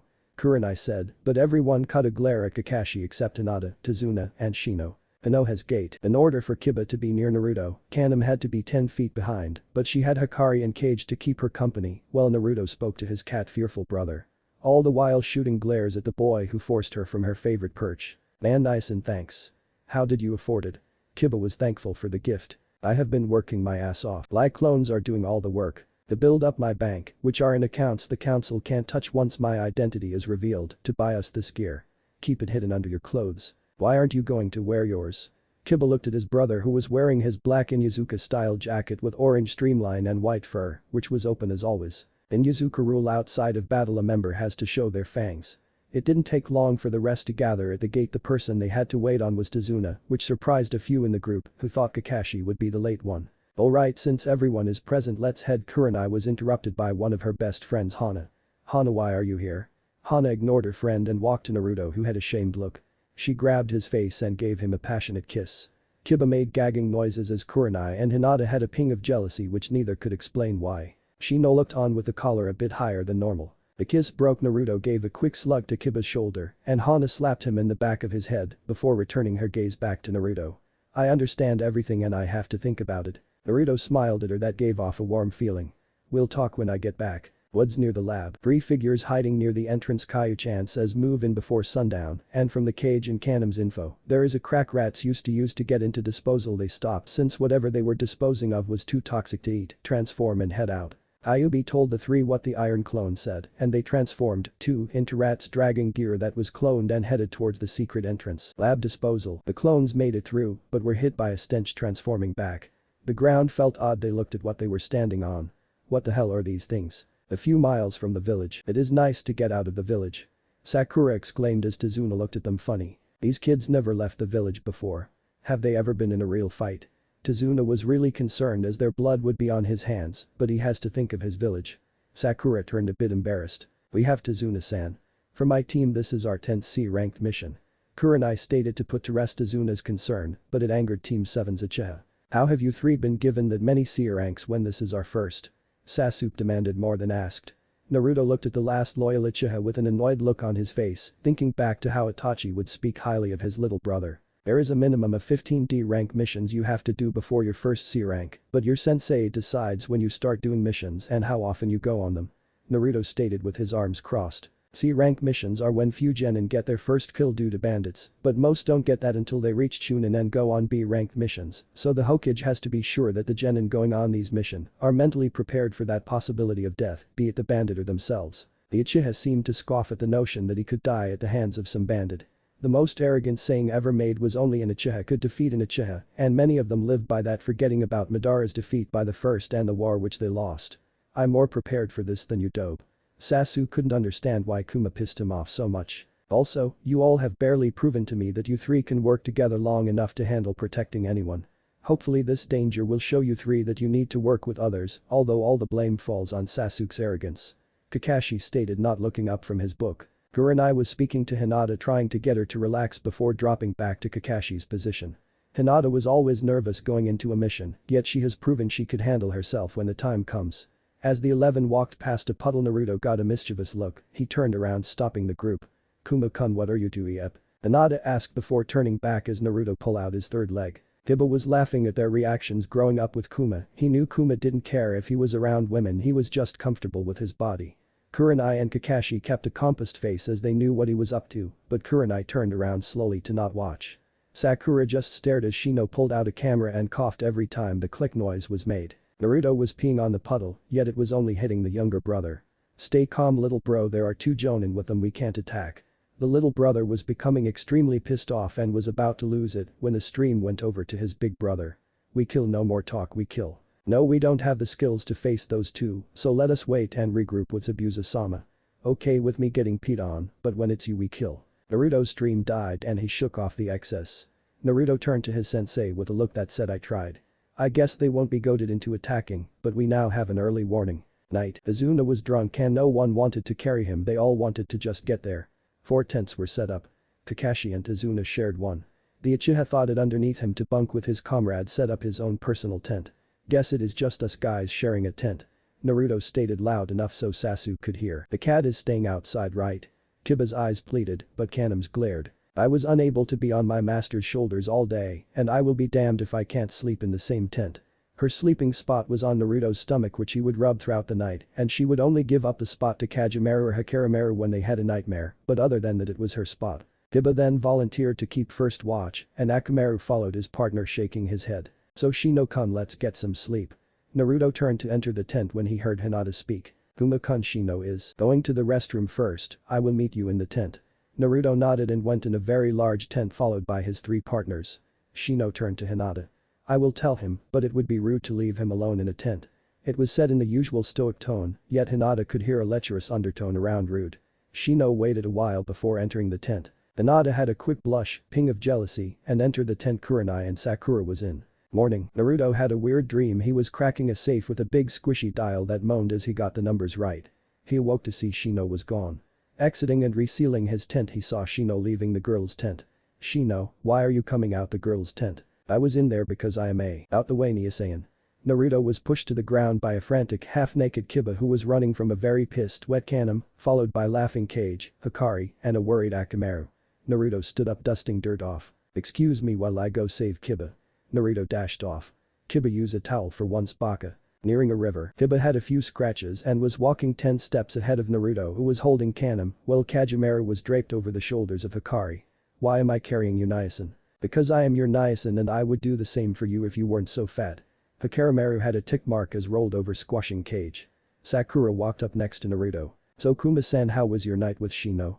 Naruto gave her an extremely confused look as Shino, Hinata, and Kurenai came closer to listen. It was like any other night. I did have a weird dream I was fiddling with something soft.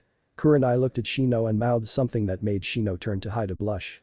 Naruto held Kanam out in front, turning her to face him. Kanam-chan, are you getting fat? Scratch, bonk, bonk, bonk. Naruto had scratches as Kurenai, Sakura, and Shino were nursing their hands. What is his head made of? Naruto looked at Kanam, who decided to walk on her own. Sorry Kanam-chan for saying such a thing. The cat nodded and continued walking as Naruto turned to the 3 who decided to hit him. Kurenai-sensei is my teacher, so she is given a right to correct me in such a manner, but you 2 only get one. We are coming up on the river where we will take a boat to Ono. Tazuna froze as he saw the small boat and a man were bifurcated. Sakura paled as she saw the man's torso lying on the ground near the water and barely kept herself from throwing up. I smell my piss. You 2 do know that it means both of you are my bitches. A rock that was in front of Naruto puffed in smoke, revealing 2 shinobi connected by a chain ran around Naruto. With an unseen smirk due to masks they ran towards the other genin. Now you're dead, fuck. They felt tension that should have been their chain cutting through him, but they couldn't move forward. They turned to see their chain wrapped around what could only be described as a metal statue. The demon brothers. Kakashi said with mock surprise. Why are 2 B-ranked missing nin trying to kill us? Well, I get Kuma, he peed on both of you. They weren't too surprised they were noticed by the jonins of the group. Do you think this is a problem? One of the masked men asked as they heard a click and one detached running towards Sakura. Kakashi looked on to see what would be her reaction or the rest of his team. Sakura froze seeing the man run towards her. Kakashi saw that Sasuke was just watching with a sick grin. Hinata raced to help the girl, tackling her as the clawed gauntlet swiped at them. Sasuke made his move as the man was paying attention to the 2. He delivered a kick to the man's head, sending him towards the river. Naruto felt the chain start unwrap as the others start to move away from him. Naruto grabbed the chain, feeling it jerk as the man came to an abrupt stop. Tunneling Fang was heard as Kiba slammed into the shinobi, tearing him in 2, his body dispelled to show a destroyed log. Where did he go? Kiba asked as he landed on all fours and feral looking. Naruto stopped channeling chakra to his skin, making it become its original color. Taking a whiff, he pointed to where the other had landed. Both were standing with the one rubbing his head. We can't take them all, we are having too much trouble with the kids, and if that is any indication we would lose badly if the jonin get involved. A hand went up and all of them heard something heading towards the builder fast. Naruto released his seals, not taking a chance, and tackled the builder, taking the wind out of him as a large blade passed over them, embedding it halfway through a tree. That brat is fast. Is he your student copycat Kakashi, or is he the mistress of illusions Kurenai's? A disembodied voice called out. Demon of the hidden mists Abusa, why are you here? Why is he here? At the most we expected Chunin level resistance, but now this has just become an A rank mission. Everyone turned to where the blade was embedded to see a tall man standing on the handle. He was smirking at the genin, letting his killing intent wash over them.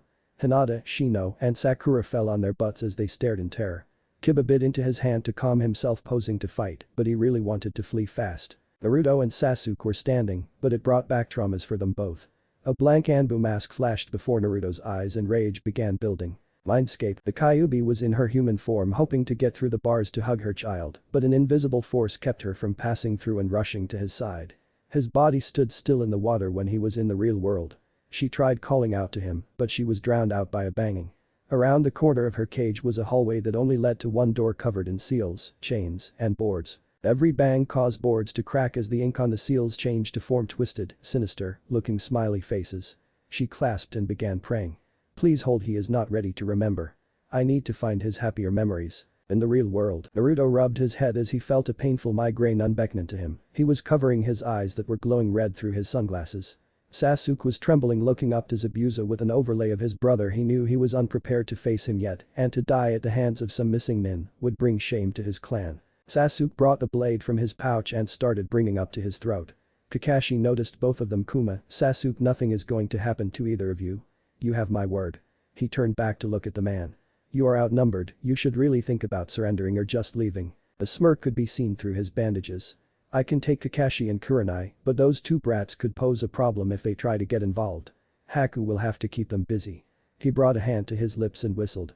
In a matter of moments another shinobi or kunoichi, hard to tell with a gender-neutral outfit, was standing in front of the tree. Whoever it was, they were wearing hunter nin gear. What is your orders, Abusa-sama? Keep those two brats out of my way. As you wish. Kakashi raised his hand to his eyes, revealing his Sharingan to the surprise of their resident Uchiha. Shino, Kiba handle the demon brothers, Kuma and Sasuke the fake hunter nin, and Sakuryu and Hinata keep the bridge builder safe. Paige, Hikari, Kanam protect him as well. Naruto ordered his partners and Kiba ordered Akamaru. Zabuza vanished with his sword and appeared with the hunter nin next to the demon brothers as they prepared to engage the Konoha ninjas. Both sides were still as to size up one another and they sprang to life. Zabuza backpedaled onto the river as Kakashi followed him. Kurenai stayed on the shore to cast Kinjutsu. Zabuza ran through some hand signs. Water style. Riptide Vertex no Jutsu. Water began to spin around him and rise to block him from view. The water was moving so fast it would rip flesh as if it was a serrated belt sander. Kakashi slid to a stop as he finished his hand signs. Water style. Shark Frenzy no Jutsu. 5 sharks of water shot from the river, hitting the spinning wall, exploding, sending water into the sky. Water fell as Kakashi saw that Zabuza was no longer there. He jumped, flipping over the giant blade as it tried to cleave him from underneath. Zabuza rose from the water and rushed towards Kakashi, swinging the slab of iron down. Kakashi pulled out 2 kunai, stopping the blade before it made contact with his hair. Kurenai watched as the two, looking for the best time to cast, only for something to shoot out the water. She rolled as a figure landed. Can't have you messing with their battle. So he made a water clone to keep me company. Great. Water clones were immune to chakra-based ninjutsus due to the chakra passing through them. On a scale they rank number 2 on the elemental clone list. Their benefits: ability to move freely through water. In order to burst them one needs to break the surface tension, and besides ninjutsu immunity, if the controller has cage level of chakra control, they can morph their anatomy. The drawbacks: they need to stay within controllable distance, divides the focus of the user, and needs jonin level chakra control to maintain. She pulled out a kunai on a chain that was decorated with a lot of colors. I have to thank Kuma-kun for being a test dummy. Kurenai thought as she began to spin it. Kiba and Shino. Aku moved left, staying near the water as Naruto and Sasuke moved to engage. The demon brothers dashed towards the 2 genin in hopes of taking them out fast so they could kill the one that peed on them. Shino and Kiba were not really teammates, but their instincts were good enough to tell when they were too close to stepping on each other's toes. Shino has worked with Kuma, who has a modified Inuzuka fighting style, which is a free-flowing hit and run tactic. Shino was using the bugs to cause a distraction as Kiba landed a barrage of quick hits. When Kiba was close, he caught a whiff of poison coming from their gauntlets, but Kuma's gift protected his body, and if he was wearing the gloves and headgear, he would be protected from head to toe.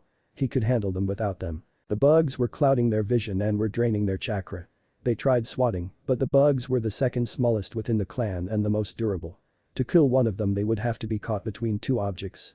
Shino ordered the bugs to get right in their eyes as they tried to rid themselves of the insects. Tunneling Fang was all the 2 heard as the younger brother gauntleted arm was clawed from his shoulder. The older brother heard the scream of pain and knew who it was. But Naruto and Sasuke were good by themselves, but together they were at a disadvantage. Sasuke seemed still slightly shaken from Zabuza's killing intent, and it didn't help he was in pride mode. As the hunter nin dashed away, the fake threw senbons, keeping Naruto at a distance as Sasuke tried to land a roundhouse only to connect with the air. Team, you are not going to catch him her. You're not fast enough. He is right. Both of you should give up. Haku said in a voice that did not help in the ongoing debate in Naruto's head on is it a guy or not.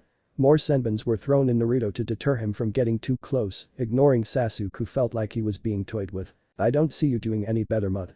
He scowled at Kuma for his insulting his skills. Naruto showed his speed earlier and his iron chakra bloodline, even though it is one of his bloodlines, it is the only one he could rely on with Sasuke around. He showed he was a bigger threat to whoever this person was, but why isn't this person actually trying to hit him? If only I could be a little bit fast. Naruto mentally smacked himself as he made the sign. Four legs technique. Naruto became more feral, looking as he dashed in close, as the new burst of speed caught the fake hunter nin by surprise, but the fake quickly recovered as the two now engaged in close combat. Naruto swiped with his bone-clawed hand as it was met with the senbon-wielding shinobi. He became faster. Haku said while dodging a swipe from his hand. The hunter nin tried to counter by stabbing a pressure point with a needle, only to receive a kick to the midsection, causing some distance as Naruto pulled the bee out of his glove. He brought the short blade to have it clash with the fake senbon. Those things were stronger than they look. Sasuke was slower than the fake and Kuma as the two were fighting hand to hand. He couldn't stand being ignored and started shooting off fire jutsu. One question was on Naruto's mind as he let loose the fire. Whose side is he on? Sasuke let loose a barrage of fireballs through fire style. Phoenix flower no jutsu, forcing Naruto to dodge, not wanting to slow himself down by armoring up so he could dash back into a fist fight. The hunter nin's was slower than Naruto, yet the fake's reaction time was faster. The hunter nin was dancing through the flames throwing senbons. Whoever this person was, they had experience fighting faster opponents and more battle experience because those damn needles were getting too damn close as Naruto felt the intent to immobilize him. Sasuke could have noticed that he was only hindering Kuma if he cared. Sasuke just needed some more speed and he could show them both that they should bow to the might of the Uchiha. If I had my eyes, all would bow to my might. Itachi will pay for his betrayal to the plan. Land was it? A jumbled voice called out, stopping the volley flames as it echoed through his mind. As he held his head, Naruto saw that the fire was no longer being shot pretty much at him. He made his move, dodging the needles that were now grazing him. Naruto blade clashed again with the fake's needle.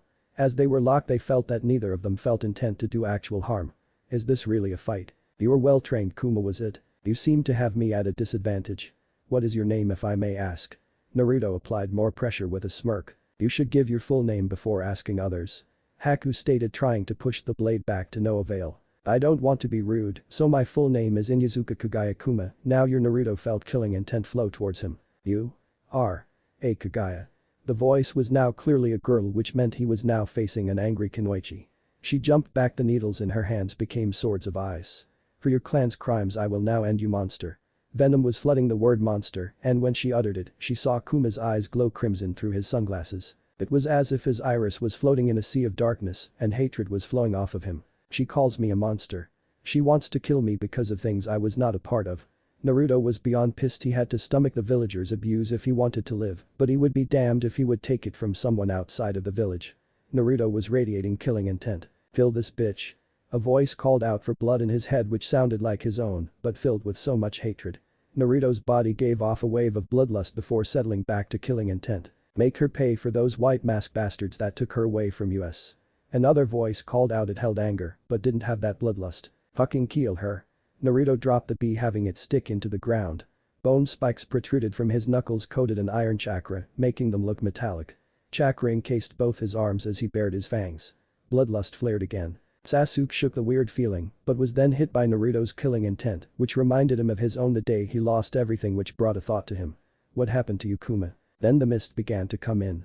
Mindscape, Naruto, please calm down. Please, Sachi, don't give in to hate. She fell to her knees crying as her voice was still being drowned out by the banging.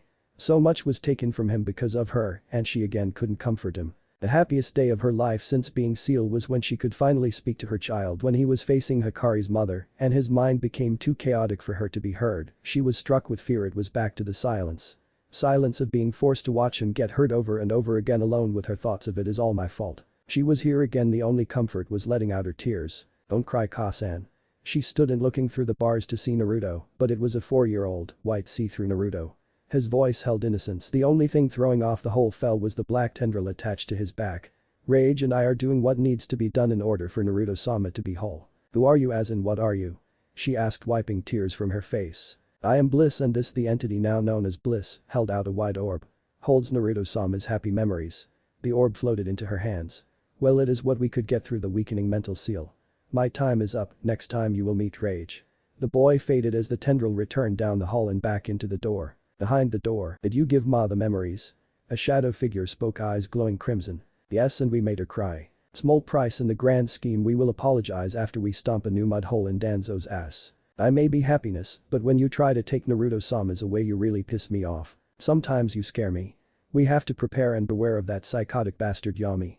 He piggybacked on the anger and that's my thing. Kakashi and Kurenai moments earlier. Kurenai was dodging the clone while spinning her weapon. It was confusing to the clone until it felt its limbs get heavy and it stopped moving. What the hell was all the clone able to get out as she threw the kunai, piercing the clone, turning it into a puddle. Now to help Kakashi-senpai. She stated as she put away her weapon and began to run through some hand sign. Kakashi and Zabuza were on the water, which would have meant advantage Zabuza if Kakashi wasn't just as well versed in water-style jutsu as a Kurigakure shinobi. Zabuza was focused on Kakashi, but then his head turned slightly. Zabuza did the stance for the hidden mist no jutsu. Kurenai cursed as the mist was chakra infused, which now meant she had to get close in order to cast a genjutsu effectively. I was a few hand signs away from ending this.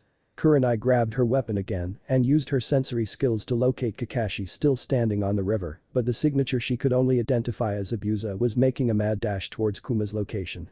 She then felt Kakashi move towards Tazuna and the girls believing Zabuza was going after the builder. Kakashi, he is going after Sasuke and Kuma. She shouted as she ran to help her student. Naruto and Sasuke. Naruto dashed towards his opponent, swinging his fist connecting with the Hunter Nin's ice blades. He is too strong. Haku thought as she tried to stand her ground but was flew onto the river, tumbling and sliding onto the surface until she stopped in a crouched position. Haku looked her blades as they were broken to the hilt. He can break my ice. Haku's eyes widened under her mask. Naruto was about to run after her until he heard metal scraping against stone. Naruto swung his fist connecting with a blade of iron, shattering the tip of Zabuza, but he was able to land a kick to Naruto's chest, making him fall on his back as he was now top-heavy. Zabuza raised his blade to cut the brunette boy in two, but had to jump back as a swarm of shurikens passed by. He landed next to Haku. Is that kid really one of them? I am sure. His nails when they elongated were not the same as his brother's, and he is still bipedal after activating the same jutsu, either because he can't use it to the same extent or his bloodline has altered it. Also, before his arm became encased in what I believe is an advanced armor, jutsu spikes formed from his knuckles. Naruto stood up, eyes were back to normal, but they became wide at how much she did see. She must be strategic type like the Nara clan who I have to stay away from. One of the reason you are useful. You are very observant. Zabuza stated as he looked at his blade. As for the circle up was gone. The kid has some serious strength. But I definitely felt some wicked bloodlust from the kid. I can handle him, Zabuza-sama. You just worry about the Jonin. Before he could say anything she dashed towards Naruto. He was about to stop her, but Kakashi appeared in front of him delivering a flying kick to his chest. No one tells guy I use dynamic entry. Somewhere in Konohagakure, a man with a bowl haircut started cry. Sensei, why are you crying? A girl with buns asked with an annoyed look. These are tears of joy for someone has been inspired by my UOWWWW. He wasn't able to finish as blades rained from the sky. Hinata and Sakura. Sakura, are you okay? Hinata asked as Sakura was sweating and swaying slightly. I don't know. She said as she was feeling drained of energy more than usual thanks to her mother. The Karimaru took a sniff of Sakura. Niacin, she smells like Uncle Anko and Kasan, but doesn't look healthy. Hajimaru took a sniff as well. That's because she has been poisoned, little bro. I will go get Tusan, you and Kanam-chan try and get Hinata-san attention. With that said, Kage raced off towards Naruto. Tiba and Shino, little brother, what happened? The older one asked in worry as he was still blinded by the bugs. They ripped off my arm. The younger one yelled as he reached blindly into his cloak and pulled out a vial, opening it with his thumb and splashing it on his wound. Pain shot through his body as the wound closed, but it didn't stop there. His body began to grow and change. Tiba and Shino watched in horror as the once human man became what could only be described as an abomination. Kakashi and Kurenai, another Zabuza water clone, was going after Kurenai hard. She was a distance fighter and he knew that. She was spinning her kunai again and it was taking longer to hypnotize as she had to dodge by rolling into its blind spots. She kept it spinning, but she needed to be in front. Kakashi was mirroring Zabuza's movement to the letter and was about to engage again, but both stopped as they heard a roar. The three Jonin all thought. That sounds like no creature I heard. Naruto and Sasuke. Sasuke was more cooperative, and instead of firing off unfocused attacks, he was forcing the fake hunter nin into close combat, but that didn't stop the kunoichi from throwing senbons. Naruto calmed down and dodged as more needles were thrown. As he was turning to face the hunter nin again, a cold fist connected with his face, knocking his sunglasses, and it hurt like hell. Naruto swung his fist as he felt a twinge and connected with the mask, causing a crack, revealing her brown eye. As Naruto looked into her eye, he felt she knew pain similar to his. If Haku was not clouded by anger, she would have noticed his, but their fight was stopped by the roar as well. What creature makes such a horrendous noise? Hajimaru appeared next to Sasuke. Tausen, come quick, we need help. With that said, the pup raced back to his first location. Naruto turned back to see Zabuza, and the huntress was gone. We need to help Hinata-chan and Sakura-san protect the bridge builder. Naruto yelled out and raced to them. He caught a scent on the wind and had the feeling as if he knew the scent. Underground lab a day ago. The clones took a big whiff and pulled out a lighter, illuminating a small area. These are limbs, massive, decaying limbs. They were examining the body parts, moving limbs out, searching for a body, and they found one.